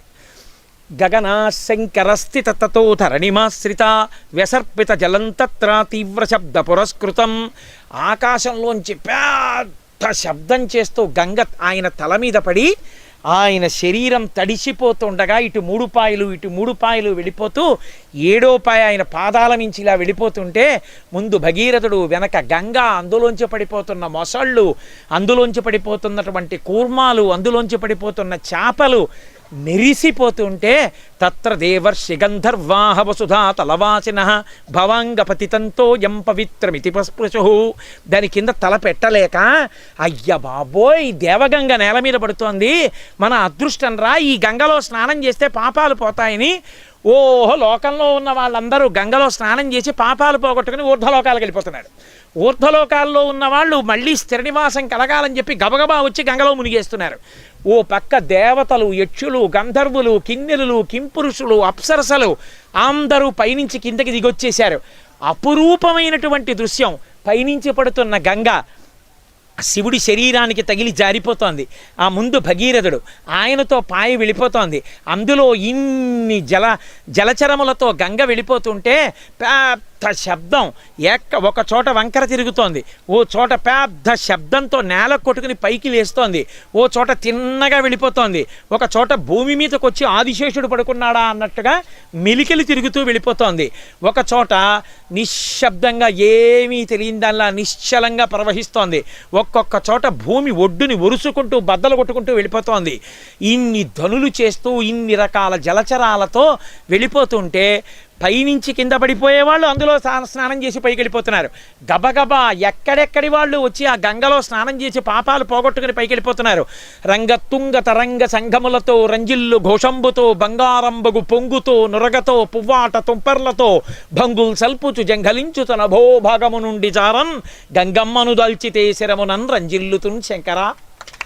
మహానుభావుడు పైనుంచి ఆ గంగలా పడిపోతుంటే, ఆ నురగతో తుంపర్లతో ఆ గంగ ఇలా చిందిపోతుంటే, ఆ గంగ తల మీద పడుతుంటే దాన్ని పట్టుకున్నటువంటి ఆ శంకరుని యొక్క స్వరూపం ఉందే అద్భుతం.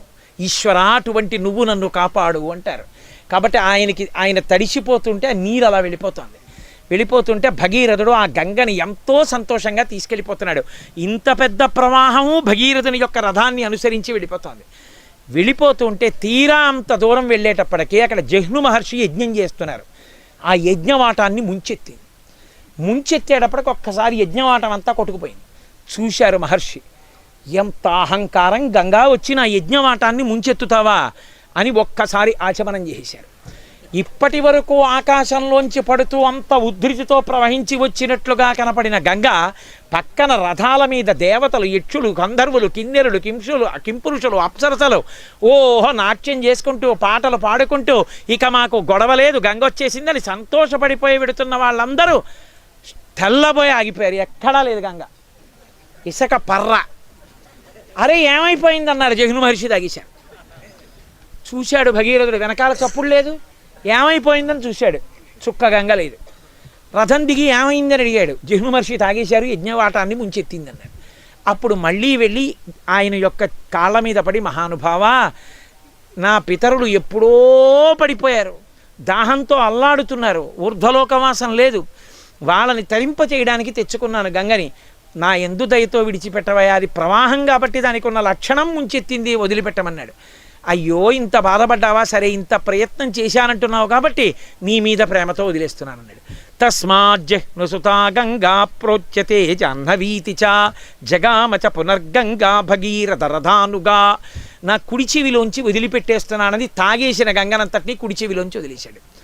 ఇప్పుడు ఆయన తాగిన గంగ ఆయన కుడి చెవిలోంచి పైకొచ్చింది. జహ్ను మహర్షి శరీరంలోంచి పైకొచ్చింది కాబట్టి ఆయన కూతురై జాహ్నవి అని పేరు పెట్టుకుంది. ఒక పక్క పరమశివుడి మీద వచ్చిన ప్రవాహం వస్తుంటే ఒక పక్క ఈయన కుడి చెవిలోంచి ప్రవాహం వస్తే మళ్ళీ గంగ అంతా మళ్ళీ భగీరథుడి వెనకాతల రథం వెనకాల మళ్ళీ బయలుదేరింది. మళ్ళీ బయలుదేరి అత్యంత వేగంగా వెళ్ళి వెళ్ళి వెళ్ళి వెళ్ళి పాతాళలోకంలోకి వెళ్ళి పాతాళలోకంలో ఎక్కడ సగర చక్రవర్తి యొక్క కుమారులైన 60,000 మంది సగరులు కపిల మహర్షి యొక్క క్రోధాగ్ని జ్వాలలకి భస్మరాసులై పడున్నారో ఆ భస్మరాసులను ముంచెత్తింది. అంతే, ఆ బూది కలిసిందంతే. కలిసి కలవగానే వాళ్ళ దాహం తీరిపోయి వాళ్ళు స్వర్గలోకానికి వెళ్ళిపోయారు. వెంటనే చతుర్ముఖ బ్రహ్మగారు హంసవాహనం ఎక్కి వచ్చాడు. వచ్చి అన్నాడు, మహానుభావ, ఒక్క మనుష్యుడివి, హే రాజన్ భగీరథ, ఇంత కష్టపడి ఆకాశంలోంచి గంగమ్మని భూమి మీదకి దింపావు. నీ ప్రయత్నం చేత ఆశ్చర్యకరమైన సంఘటన ఒకటి జరిగింది. బ్రహ్మగారి కమండలంలో ఉండే గంగ, విష్ణు పాదోద్భవి అయి హిమవంతుని పెద్ద కుమార్తె అయిన గంగ, పరమశివుని యొక్క శరీరానికి తడిసిన గంగ భూమండలం మీద ప్రవహించింది. లేకపోతే ఈ భూమి మీద పాపాలను పోగొట్టగలిగిన గంగ లేదు, ప్రవాహం లేదు. నీ వలన వచ్చింది. నీ వలన వచ్చింది కాబట్టి ఇక నుంచి ఈ గంగకి భాగీరథి అని పేరు. నీ పేరు మీద పెడుతున్నాను. ఎప్పుడైనా ఎక్కడైనా భాగీరథి అని ఈ చరిత్ర చెప్పుకుంటే గంగమ్మ పొంగిపోతుంది విని, నా అవతరణాన్ని ఇవాళ చెప్పుకున్నారు అని. కాబట్టి ఒకానొకనాడు మహానుభావుడైనటువంటి శ్రీ మహావిష్ణువు పాదములను బ్రహ్మగారు కడిగారు తన కమండల జలాలతో. వామనమూర్తిగా అవతార స్వీకారం శ్రీ మహావిష్ణువు చేసి తన పాదాన్ని పెంచి ఈ పైన ఉన్న లోకాలన్నీ కొలిచేస్తుంటే అప్పుడు ఇంతంతైవటుడింతయై బరుయుతానింతై అభోవీధిపై అంతై తోయిదమండలాగ్రమణ కల్లంతై ప్రభారాశిపై అంతై చంద్రునకంతయై ధ్రువునిపై అంతై మహర్వాటిపై అంతై సత్యపదోన్నతుండగుతు బ్రహ్మాండాంత సంవర్ధియై రవిబింబంబుపమింప పత్రమగు ఛత్రంబై శిరోరత్నమై శ్రవణాలంకృతియై గళాభరణమై సవర్ణ కేయూరమై చివిమత్కంకణమై కటిస్థలి బుధంచద్ఘంటయై నూపుర ప్రవరంబై పదపీఠమై వటుడుతా బ్రహ్మాండము నిండుచోన్నంటారు పోతన గారు. అంత పెరిగిపోతుంటే వామనమూర్తి ఆయన పాదం ఇలా పైకి వెళ్ళి కొలిచేస్తుంటే లోకాలన్నిటినీ దేవతలందరూ గబగబగబా పరిగెత్తుకొచ్చారు శ్రీ మహావిష్ణువు యొక్క పాదం వస్తోందని. ఆయన పాదం పైకొస్తోందని తెలుసుకుని సత్యలోకంలో బ్రహ్మగారు ధ్యానంలో ఉలిక్కిపడి ఏమిరా చప్పుడు అన్నాడు. అయ్యా మీ నాన్నగారి పాదం పైన వస్తోందండి అన్నారు.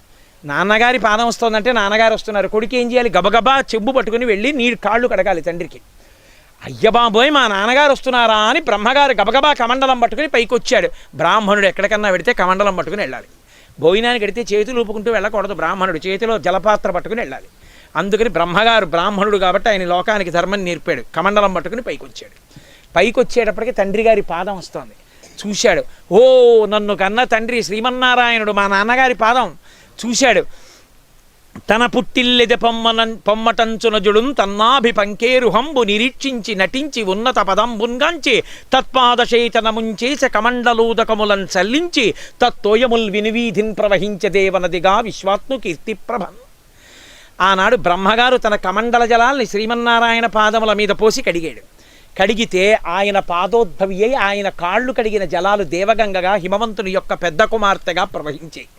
బ్రహ్మగారి కమండల జలాలు, నారాయణుని పాదములు కడిగిన జలాలు, హిమవంతుని పెద్ద కుమార్తెగా ఆవిర్భవించిన జలాలు, శ్రీ పరమేశ్వరుని యొక్క శరీరాన్ని తడిసిన జలాలు ఈ గంగా జలాలు. ముగ్గురు మూర్తుల యొక్క శరీరమును స్పృశించినవి. ఏ మహానుభావుడు భవుడో, ఏ మహానుభావుడు హరుడో, ఏ మహానుభావుడు శంకరుడో, ఎవరు సదాశివుడో, అటువంటి ఆయన శరీరాన్ని ఆపాదమస్తకం తాకి వచ్చిన గంగ. అందుకే గంగని ముట్టుకుంటే చాలు. భగవద్గీత కించిదీత గంగాజలలవ కణికాపీత సకృతపియేన మురారి సమర్చ క్రియతే తస్య యమేన నచర్చ అన్నారు శంకర భగవత్పాదులు. రోజు అక్కర్లేదు, జీవితంలో ఒక్క మాట ఎవడైనా గంగలో ఒక్క చుక్క ఇలా నోట్లో వేసుకుంటే వాడు ఖాయంగా ఉత్తమగతులు పొందుతాడు. గంగా జలములకు ఆ శక్తి ఉంది. అందుకే సనాతన ధర్మానికి అంతటికీ కూడా జీవనాడి గంగా నది.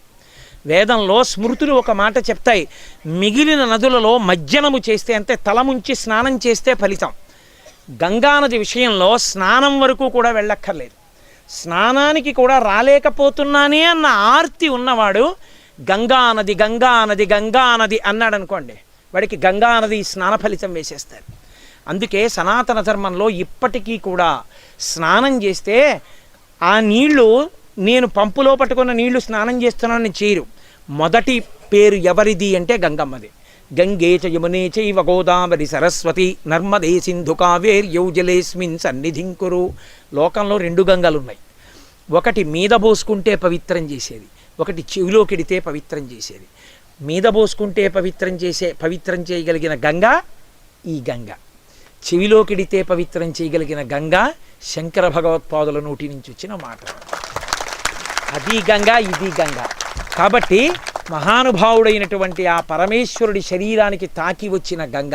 అందుకే మహానుభావుడు బ్రహ్మగారు అన్నారు, ఈ గంగావతరణం ఉందే, ఈ గంగావతరణం చెప్పుకుంటే చాలు.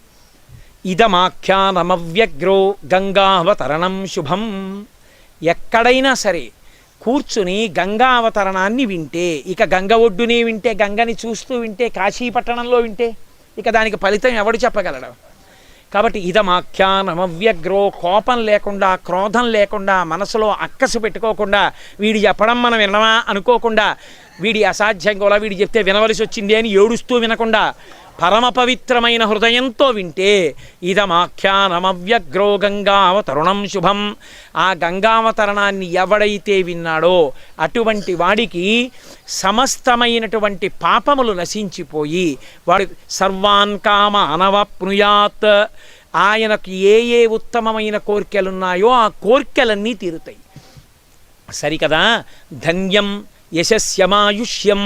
గంగావతరణాన్ని ఎక్కడైనా చెప్పుకున్నా, గంగావతరణాన్ని ఎక్కడైనా విన్నా ఉత్తరక్షణంలో కొన్ని సిద్ధిస్తాయి. ధన్యం, వాడు ధన్యుడవుతాడు జీవితంలో. అప్పటి వరకు ధన్యుడు అని చెప్పడానికి ఆస్కారం లేదు. ఏనాడు గంగావతరణం విన్నాడో ఆనాడు వాడు ధన్యుడు. ధన్యం యశస్వం, వాడు కీర్తివంతుడవుతాడు. ఎవడు గంగావతరణం విన్నాడో వాడు కీర్తి వహిస్తాడు. ఆయుష్యం, ఎక్కడైనా ఉపద్రవాలు తనకి తెలియకుండా తన జాతకంలో మధ్యలో తాను శరీరం విడిచిపెట్టవలసినటువంటి ఉపద్రవంతో కూడుకున్నటువంటి అపమృత్యు దోషం తరువుకొస్తుంటే గంగావతరణం కథ విన్నవాడికి అది తొలగిపోతుంది. పుత్రం స్వర్గమతీవచ, కొడుకులు పుడతారు. ఉన్న కొడుకులకి అపమృత్యు దోషం లేకుండా దీర్ఘాయుష్మంతులై పుత్రపౌత్రాదులతో సంతోషంగా ఉంటాడు. ఈ శరీరం పడిపోయిన తరువాత తప్పకుండా స్వర్గలోకాన్ని చేరుకుంటాడు. స్వర్గమతీవచ. అందుకే యశ్రావయతి విప్రేషు, బ్రాహ్మణుడైనటువంటి వాణ్ణి చక్కగా ఆ గంగావతరణాన్ని పరమ భక్తితో చెప్పేటటువంటి వాణ్ణి తెచ్చి ఉన్నతాసనం మీద కూర్చోబెట్టుకుని బ్రాహ్మణులు మిగిలినటువంటి యశ్రావయతి విప్రేషు క్షత్రియేషు ఇతరేషు చ, మహారాజులు కానీ బ్రాహ్మణులు కానీ ఇతరులు కానీ ఎవరైతే గంగావతరణాన్ని పరమ భక్తి శ్రద్ధలతో విని సంతోషిస్తున్నారో అలా విన్న ఉత్తర క్షణంలో ఒకటి జరుగుతుంది. ఇంతకాలం అమావాస్య నాడు జలతర్పణ చేయకపోయినా, తద్దినాలు పెట్టకపోయినా, నా ఉద్దేశం మానేసి గంగావతరణం వినమని కాదు, తెలియక పొరపాటు జరిగితే ఇది విన్న ఉత్తర క్షణంలో ప్రియంతే పితరస్తస్య. పితృదేవతలు ఎంతో సంతోషపడిపోతారట. మా వాడు గంగావతరణం విన్నాడు రా ఇవాళ పరమశ్రద్ధతో, ఇవాళ మా వాడు గంగకి నమస్కరించాడు రా అని పొంగిపోతారట. ప్రియంతే పితరస్తస్య ప్రియంతే దైవతాని చ. 33 కోట్ల మంది దేవతలు సంతోషిస్తారట గంగావతరణాన్ని వింటే. అందుకని ఇటువంటి పరమ పవిత్రమైనటువంటి ఆఖ్యానమును ఎవడు విన్నాడో వాళ్ళందరూ ధన్యులు. కాబట్టి ఆ గంగావతరణాన్ని ఎక్కడో కూర్చుని చెప్పి అబ్బా మనం ఇక్కడే ఉన్నామని సంతోషం కలిగినా కళ్ళ ముందు గంగ లేకుండా చెప్పడం ఎందుకు, గంగ ఒడ్డునే కూర్చుని చెప్పుకుంటే. ఈ గంగ ఒడ్డున భాగవతం జరిగింది. ఈ గంగ ఒడ్డునే ఎందరో యజ్ఞయాగాదులు చేశారు. ఈ గంగ ఒడ్డునే ముక్తి మంటపంలో కూర్చుని వ్యాసుడు ప్రతిరోజు శివమహాపురాణాన్ని ప్రవచనం చేశాడు. ఈ గంగ ఒడ్డునే పరీక్షిన్ మహారాజు గారు ఒకానొకనాడు ప్రాయోపవేశం చేశాడు. చేసి అమ్మా అని పిలిచిన నరు పొమ్మా అని ముక్తి కడకు బుత్తువట. లెమ్మా నీ రూపముతో రమా నాకెదురంగ గంగ రమ్యతరంగా అని అడిగాడు. అమ్మా అంటే చాలుట. అందుకే మీరు చూడండి, గోదావరమ్మ యమునమ్మ అనరు, గంగమ్మ అంటారు. గంగ ఈ జాతి జీవన స్రవంతిలో తల్లి స్థానాన్ని పొందింది. గంగమ్మ గంగమ్మ అంటాం మనం. పేరు కూడా పెట్టుకుంటుంటారు కొంతమంది, నది పేరు పెట్టుకోకూడదు అనుకోండి. కాబట్టి అమ్మా అని పిలిచిన నరు ఎవరైనా ఆవిడ దగ్గరికి వెళ్ళి అమ్మా అని ఒకసారి గట్టిగా అంటే చాలట.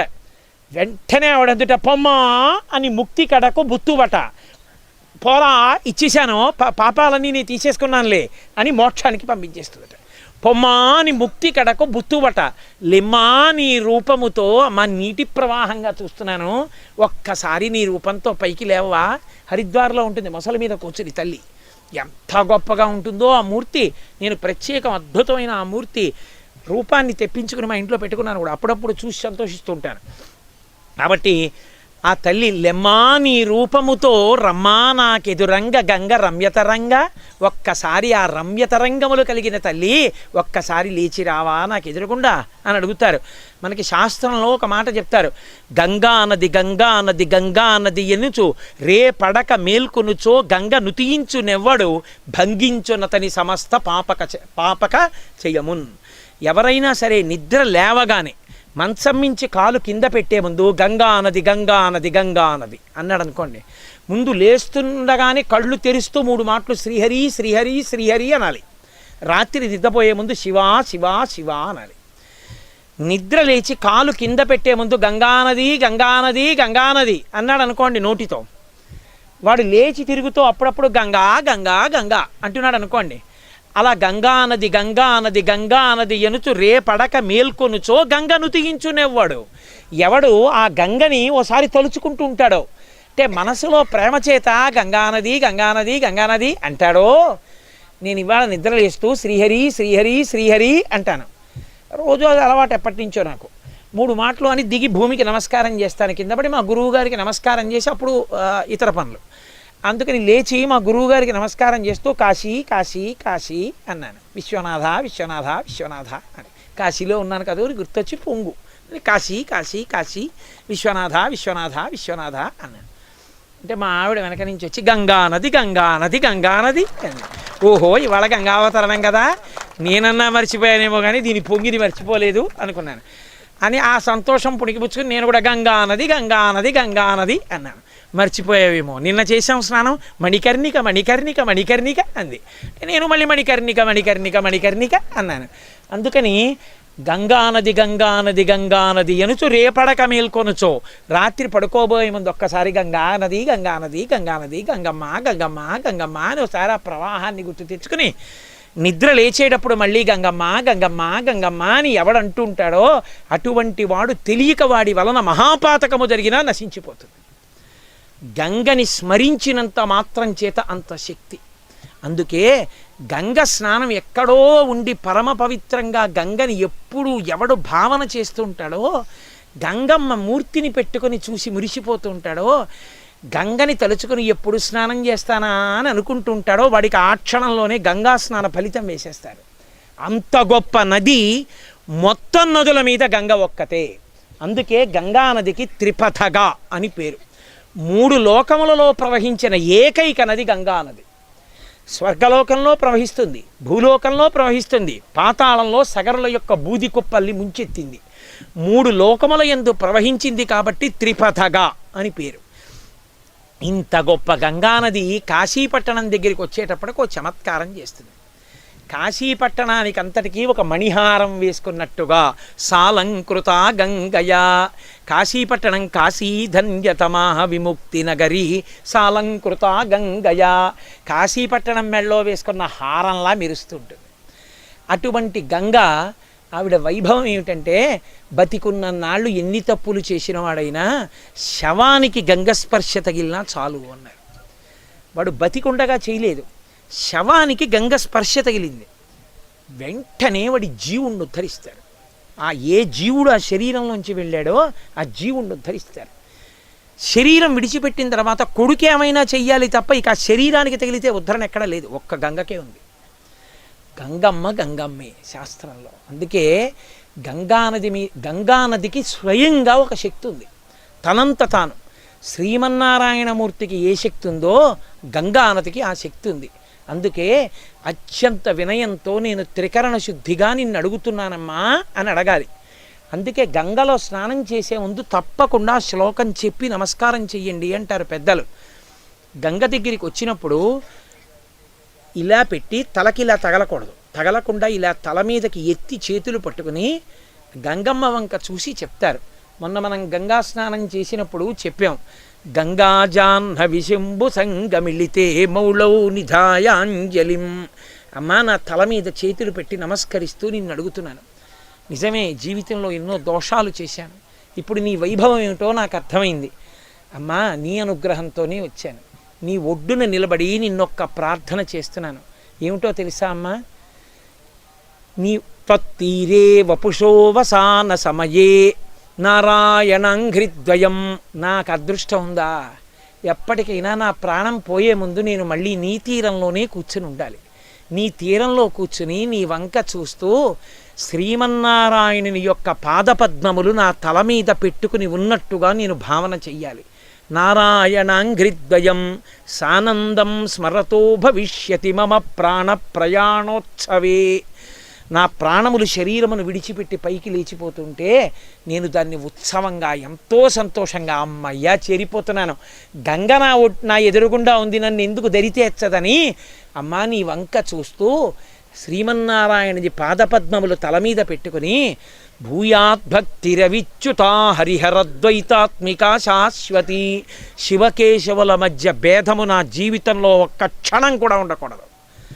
శివుడు గొప్ప, విష్ణువు తక్కువ, విష్ణువు ఎక్కువ, శివుడు తక్కువ అని నా నోటి వెంట అనకుండా ఎప్పుడూ శివకేశవులిద్దరూ ఒక్కటే, 2 రూపాలతో ఉంటారు కానీ ఒక్కరే అన్న భావన నాకు జీర్ణము కావాలి. అటువంటి భక్తితో నేను నీ తీరాన్ని, నీ నదిని స్మరిస్తూ నీ ఇసుక తిన్నె మీద కూర్చుని నీ వంక చూస్తూ నా ప్రాణం వెళ్ళిపోయేటట్టుగా నన్ను అనుగ్రహించు.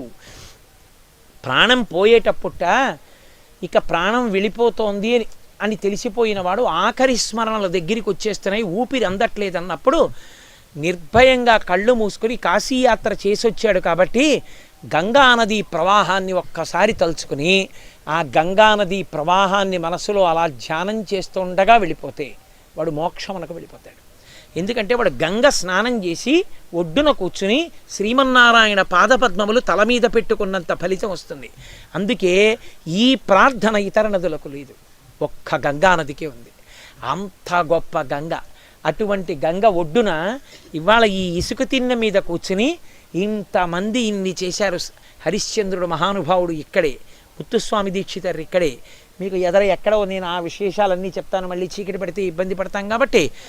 అటువంటి గంగావతరణం, ఈ ఇసుక తిన్నె మీద కూర్చుని గంగావతరణం చెప్పాలి. మీ అందరూ కూడా గంగ ప్రవాహం వంక చూస్తూ మురిసిపోవాలి. అయిపోగానే ఒక్కసారి ఆ గంగ నీళ్లు ముట్టుకుని మీరు సంతోషపడాలి అని మనసులో భావన చేసి మా గోపాలకృష్ణ గారికి చెప్తే అనితర సాధ్యమైన రీతిలో ఇన్ని ఏర్పాట్లు చేసి మహానుభావుడు ఇంతమందిని తరింపచేశారు. మా గోపాలకృష్ణ గారికి సర్వకాలముల యందు శివానుగ్రహము ప్రసరించుగాక అని ఆయనకి, హరిప్రసాద్ గారికి నా ఆశీర్వచనాన్ని ఆవిష్కరిస్తూ శంకర భగవత్పాదులు గంగానది మీద అద్భుతమైన అష్టకాన్ని ఇచ్చారు. గంగ ఒడ్డున కూర్చుని ఆ గంగా అష్టకం చేసుకోవాలి. అసలు ఇంట్లో కూర్చుని ఆ గంగని ప్రార్థిస్తారు. మన భాగ్యం ఏమిటంటే మనం అలా గంగమ్మని చూస్తూ ప్రార్థన చేస్తాం. నేను ప్రతి శ్లోకం మీతో చెప్పిస్తూ ప్రతి శ్లోకానికి తాత్పర్యం కూడా చెప్తాను. మీరు మనసులో బాగా పట్టుకుని ఆ అష్టకం చెయ్యండి. దాని చేత మన కాశీ యాత్ర సఫలీకృతం అవుతుంది. గంగమ్మ మురిసిపోతుంది. ఒరే ఏదో వచ్చి వెళ్ళిపోవడం కాదురా, వీళ్ళు ఎంత భక్తిగా నా దగ్గర కూర్చున్నారా అని గుర్తు పెట్టుకుని మనందరినీ ఉత్తమగతులకు ఆ తల్లే తీసుకెడుతుంది. కాబట్టి నేను చెప్తాను, మీ అందరూ కూడా చక్కగా చెప్పండి.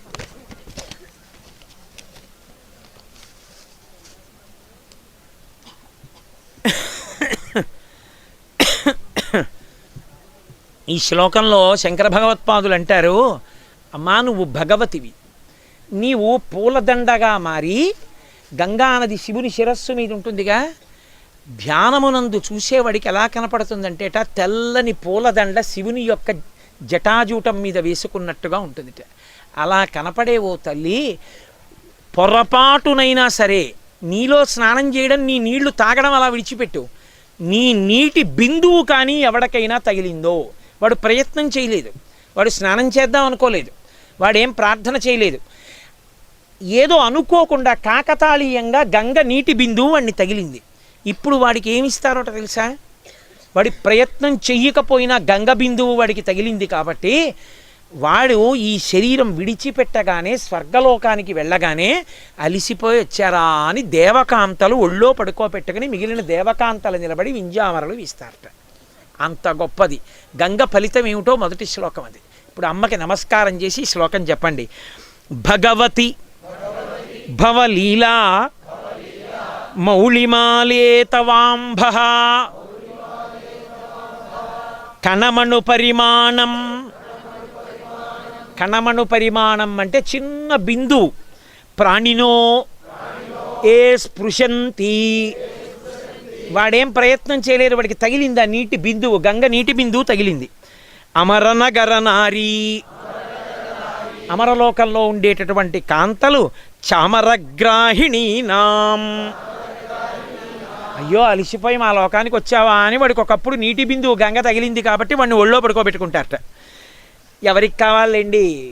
ఈశ్వర పాదాల వింద సేవనం కావాలి కానీ ఇటువంటి భోగాల కోసం కాదంటే పొరపాటున తగిలితే అంత ఫలితం అని. విగత కలికలం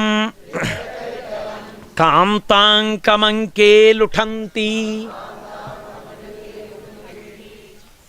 రెండో శ్లోకంలో శంకర భగవత్పాదులు అంటారు, అమ్మా నువ్వు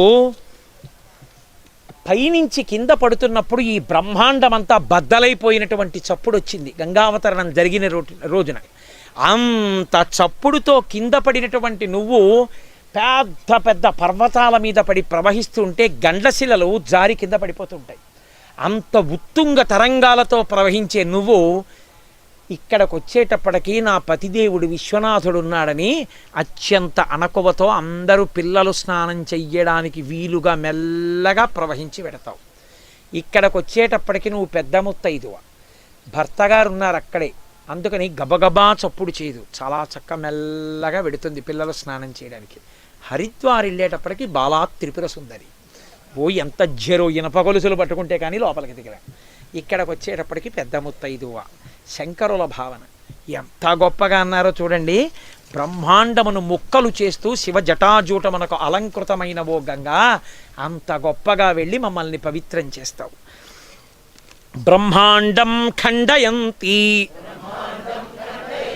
హరశిరసి జటావల్లి ఉల్లాసయంతి స్వర్లోకా దాపతంతి కనకగిరి గుహాగండ శైలాత్తలంతి క్షోణీపృష్ఠే లుఠంతి దురితచయ మూర్తిభరం భర్తృయంతి పాదోధిం పూరయంతి సురనగర సరిత్పావనీ నః పునాతు ఈ మాటకి శంకరాచార్యుల వారి పాదాల మీద పడిపోవాలి. నేను అందుకే శంకరుల నామం చెప్పండి చెప్పండి చెప్పండి అని ఎందుకంటానో తెలుసా? నా కంఠం పోతోంది ఉపన్యాసాలు చెప్పాలని, నేను అంత గట్టిగా చెప్పలేక కడుపులో ఆరుతున్నా శేషు నా పడవెక్కు అని శేషు చెప్తుంటే పరవశించిపోతాను. ఇంత గొప్ప అష్టకం చెప్పిన శంకరాచార్యులు వారు నేను అన్న మాట వాడలేదు, నహ అన్నారు. నహ అంటే మేము అన్నారు కాబట్టి మనం చదువుకుంటే మనకు అన్వయం అయింది. ఆయనకి అని రాసుకుంటే ఆయనకు అన్వయం అవుతుంది. అరే ఎవరు చదువుకుంటే వాళ్ళు తరించాలరా అని మన కొరకు ఇచ్చారు మహానుభావుడు ఈ అష్టకం. అందుకే నేనన్నా గంగ ఎటువంటిదో శంకరుల స్తోత్రాలు అటువంటివి అని. శంకరులే.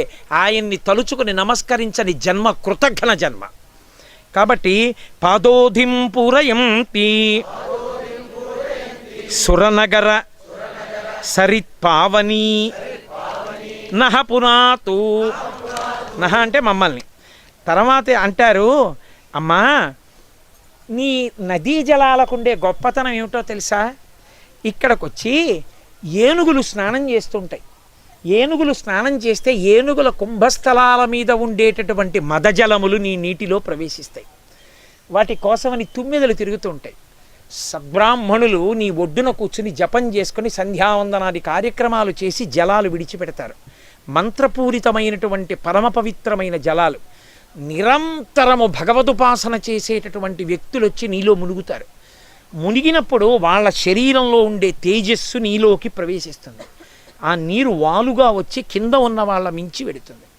ఒక పరమాచార్య స్వామి వచ్చి గంగలో స్నానం చేస్తుంటే ఆ పక్కన మనం చేశామనుకోండి, ఆయన శరీరం మించి గంగ మీ మీదకు వస్తుంది. ఎంత భాగ్యం! ఇంకా అందుకే మహాత్ములు స్నానం చేసినప్పుడు వారి ఒండ్లు తడుస్తూ ఆ నదీ జలాలు నీ మించి వెడుతుంటాయి. ఆ జలాలలో మేము తడుస్తాం. ఏకకాల స్నానం. అందుకే గురువు సంప్రదాయ శిష్యులతో కలిసి చేస్తారు స్నానం. అందుకే నేను కొంతమందిని నా దగ్గర ఉపదేశం తీసుకున్న వాళ్ళందరినీ చేతులు పట్టుకుని వాళ్ళతో కలిసి ములిగాను. కారణం అందుకే గంగలో అలా ములుగుతారు గురు శిష్యులు. కాబట్టి అమ్మా అలా ప్రవహిస్తూ మా పాపాలనన్నింటినీ నాశనం చేస్తూ సముద్రంలో కలిసే ఓ గంగా నీకు నమస్కారం. ఇప్పుడు చెప్పండి, మజ్జన్మాంతగా కుంభచ్యుత మదమదిరామోద మత్తాలిజాలం స్నానైః సిద్ధాంగనానాం కుచయుగ విగలత్కుంకుమా సంగపింగం. మహాపతివ్రతలై ఎప్పుడూ భర్త యొక్క అభ్యున్నతిని దృష్టిలో పెట్టుకునేటటువంటి స్త్రీలు వచ్చి నీలో మునుగుతారు. మహాత్ములెంతో మహాపతివ్రతలంతే. వారు మునిగినప్పుడు వారు భర్తని సంతోషపెట్టడానికి ముందు రోజు వారు స్తనాగ్రముల మీద అలదుకున్నటువంటి కుంకుమ నీ నీటిలో కరుగుతుంది. అంతటి మహాపతివ్రతల యొక్క స్తనములు మాకు మాతృసూచకములు. వాళ్ళు మాకు తల్లులు. మా తల్లులు అనడానికి సూచనలైన ఆ స్తనాగ్రముల యందలి కుంకుమ మా తలల మించి వెడుతుంది. అమ్మా మమ్మల్ని అలా పునీతం చేస్తున్నావు. శంకరులు ఏం మాట్లాడినా ఎంత పవిత్రంగా ఉంటుందో చూడండి. సాయం ప్రాతర్మునీనాం కుశకుసుమచయై చెన్న తీరస్థ నీరం పాయాన్నో గంగామంబః కరికరమకరా క్రాంతరం హస్తరంగం. మహామునులు సాయంకాలం పూజ చేస్తూ దర్భలు పువ్వులు మొదలైనవి నీలో వేస్తారు. వాళ్ళ చేతులతో భక్తితో పూజ చేసినవన్నీ అందులో కలిసి వెడుతూ మా మీదగా వెడతాయి. అటువంటి స్నానానికి మాకు అవకాశం ఇస్తున్నావు. అమ్మా నువ్వెవరో తెలుసా? బ్రహ్మగారి కమండలంలో నీరు. నువ్వెవరో తెలుసా? విష్ణుపాదములు కడిగిన తల్లి. నువ్వెవరో తెలుసా? పరమేశ్వరుడి శరీరాన్ని తడిపిన తల్లివి. ముగ్గురు మూర్తులతో సంబంధం ఉన్న నీలో నేను మునుగుతున్నాను. అమ్మా నీకు నమస్కారం. చెప్పండి, ఆదావాది పితామహస్య నియమ వ్యాపార పాత్రే జలం పశ్చాత్ పన్నగశాయినో భగవతః పాదోదకం పావనం భూయః శంభుజటా విభూషణ మణిర్జహ్నోర్మ హర్షేరియం కన్యా కల్మషనాశిని భగవతి భాగీరథి పాతు మమ్ము రక్షించు. చూసారా మళ్ళీ శంకర్లు, అది ఆయన అనుగ్రహం అంటే అని అంటారు. అమ్మా, శేషుడి యొక్క శరీరం పడుకుని ఉండి కదులుతుంటే ఎలా ఉంటుందో చూడాలి అనుకుంటే భూమండలం మీద అలా చూడడం, శేషుడు పాకుతుండగా చూడడం కుదరదు. ఒక్కని ప్రవాహాన్ని చూస్తే తెలుస్తుంది. శేషుడు ఎలా కదులుతాడో అలా కదులుతావు. ప్రవహించి వెళ్ళిపోతూ ఎక్కడెక్కడెవరు నీలో మునిగారో వాళ్ళ పాపాలన్నీ తీసేస్తావు. అటువంటి తల్లి నీకు నమస్కారం. చెప్పండి. శైలేంద్రాదవతారణి నిజ జలే మజ్జనోత్తారిణి పారావార విహారిణి భవభయశ్రేణి సముచ్చారిణి శేషాహేరనుకారిణి హరశిరోవల్లీ దళాకారిణి కాశీ ప్రాంత విహారిణి విజయతే గంగా మనోహారిణి. ఏమి శ్లోకాలండి, శంకర భగవత్పాదాచార్య కృతం. మీరు బెంగపెట్టుకోకండి. రోజు నేను మీతో కాశీలో ఏవి చెయ్యాలని చెప్పిస్తున్నానో ఇవన్నీ కూడా పుస్తక రూపంలో తీసుకొచ్చి మీరు కాశీ యాత్ర పూర్తి చేసేటప్పటికి మీ చేతిలో పెడతారు. మీరు కాశీ వచ్చినా, మీ వాళ్ళు కాశీ వచ్చినా మీరు అది ఇచ్చి చదువుకోండి అని చెప్పచ్చు. హరిప్రసాద్ గారు ఆ పుణ్యకార్యాన్ని చేసి అందరికీ అందిస్తున్నారు. అది ఆ తర్వాత ఎన్ని లక్షల మందికి అందుతుందో మహానుభావుడు తరించిపోతాడు దాని చేత. శంకరులు అంటారు, అమ్మ, ఎవరు నీ తరంగముల యందు స్నానం చేశారో వాళ్ళకి పాపం లేదు. పొరపాటునైనా సరే ఇలా నీళ్లు కొంచెం తాగాడో వాడు వైకుంఠవాసానికి వెళ్ళిపోతాడు. అమ్మా, నీ నీటిలో పడడం ముందు ఇంద్రపదవి కూడా ఎందుకో పనికిరానిది. అంత గొప్ప శక్తి కలిగిన గంగా నీకు నమస్కారం. చెప్పండి ఇప్పుడు. కుతో వీచి వీచిస్తవయది గతాలోచన పథం త్వమా పీతా పీతాంబరపుర నివాసం వితరసి త్వదుత్సంగే గంగే పతతి యది కాయస్తనుభృతాం తదా మాతః శాతక్రతవపద లాభోప్యతి లఘుః. శంకరులు అంటారు, అమ్మా, నా జీవితంలో నా కోరిక ఏమిటో తెలుసా? ఎప్పుడూ నీ తరంగములను గురించి ఆలోచిస్తూ ఉండాలి. విశ్వనాథుడు, కృష్ణ భగవానుడు వాళ్ళ రూపాన్ని మనసులో స్మరిస్తూ ఉండాలి. సమస్త పాపాలని నాశనం చేసి శరీరం విడిచిపెట్టాక నీలో మునక వేసిన వాడెవరున్నాడో వాడిని చెయ్యి పట్టుకుని స్వర్గలోపపు మెట్లెక్కించి పైకెత్తి తీసుకెడతావు స్వర్గలోకానికి. అంత దయ కలిగిన తల్లి, ఒక్కసారి నీలో స్నానం చేస్తే స్వర్గలోకపు మెట్లు చెయ్యి పట్టుకు పైకెక్కిస్తావు నువ్వే శరీరం వదిలిపెట్టాక. అటువంటి తల్లి నీకు నమస్కారం. చెప్పండి ఇప్పుడు. భగవతి తవ తీరే నీరమాత్రాశనోహం విగత విషయ తృష్ణ కృష్ణమారాధయామి. తెలిసి తెలియని వాళ్ళు శంకరాచార్యులు వారు శివుడి గురించి రాశారంటారు. అసలు శంకరులు ఎక్కడ చెప్పినా విష్ణు స్వరూపం గురించి చెప్తూనే ఉంటారు.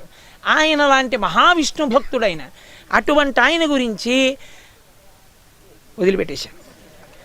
సకల కలుషభంగే స్వర్గ సోపాన సంగే తరళ తర తరంగే దేవి గంగే ప్రసీద. అది శాంకర వాంగ్మయానికి ఉన్న గొప్పతనం. ఎక్కడ తరంగం ఉందో మాట అలా ఉంటుంది. తరళ తర తరంగే అంటే తరంగంలాగే ఉంటుంది. మహానుభావుడు. అబ్బో, ఇంకా ఏం చెప్పను శంకరుల గురించి, అలా అంటూ ఉండడమే నేను. అలా త్రేణుస్తూనే ఉంటాను. ఏమో నా అంత్యకాలంలో నా ఆఖరి ఊపిరి విడిచిపెట్టేటప్పుడు ఇలా నాకు కనపడి నేను వెళ్ళిపోగలిగితే అంతకన్నా భాగ్యమే ఉంది. తల్లి గంగా జ్ఞాపకం పెట్టుకో. కాబట్టి అదే ఈ శ్లోకంలో మనం అడుగుతున్నాం. మాతా జాహ్నవి శంభు సంగమిళితే మౌళౌ నిధాయాంజలిం త్వత్తీరే వపుషోవసాన సమయే నారాయణాంఘ్రిద్వయం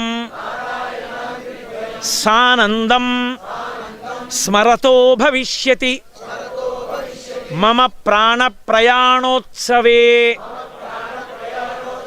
భూయాద్భక్తి రవిచ్యుత హరిహరద్వైతాత్మికా శాశ్వతీ గంగాష్టకమిదం పుణ్యం ఎప్పటేత్ ప్రయతో నరః సర్వపాప వినిర్ముక్తో విష్ణులోకం సగచ్చతి. ఈ గంగాష్టకాన్ని ఎవరు చదువుతున్నారో వాళ్ళందరూ విష్ణులోకాన్ని చేరుకుంటున్నారు. శంకరులు మనకి అభయం ఇచ్చారు. ఇక గంగ ఒడ్డుని కూర్చుని ఈ అష్టకాన్ని చదివి గంగావతరణం విని తరించని వాడు ఎవరుంటాడు? ఇక మనందరం తరించినట్టే. ఇంత గొప్ప అవకాశాన్ని మనకి ఇచ్చినటువంటి గంగమ్మకి, విశ్వనాథుడికి, విశాలాక్షికి, శ్రీ మహావిష్ణువుకి శిరస్సు ఉంచి నమస్కరిస్తూ ఇవాల్టి నా ప్రసంగాన్ని పూర్తి చేస్తున్నాను. మన యాత్ర ధన్యమైంది. ఇంత కష్టపడి వచ్చినందుకు అమ్మవారు మన్ని అనుగ్రహించింది.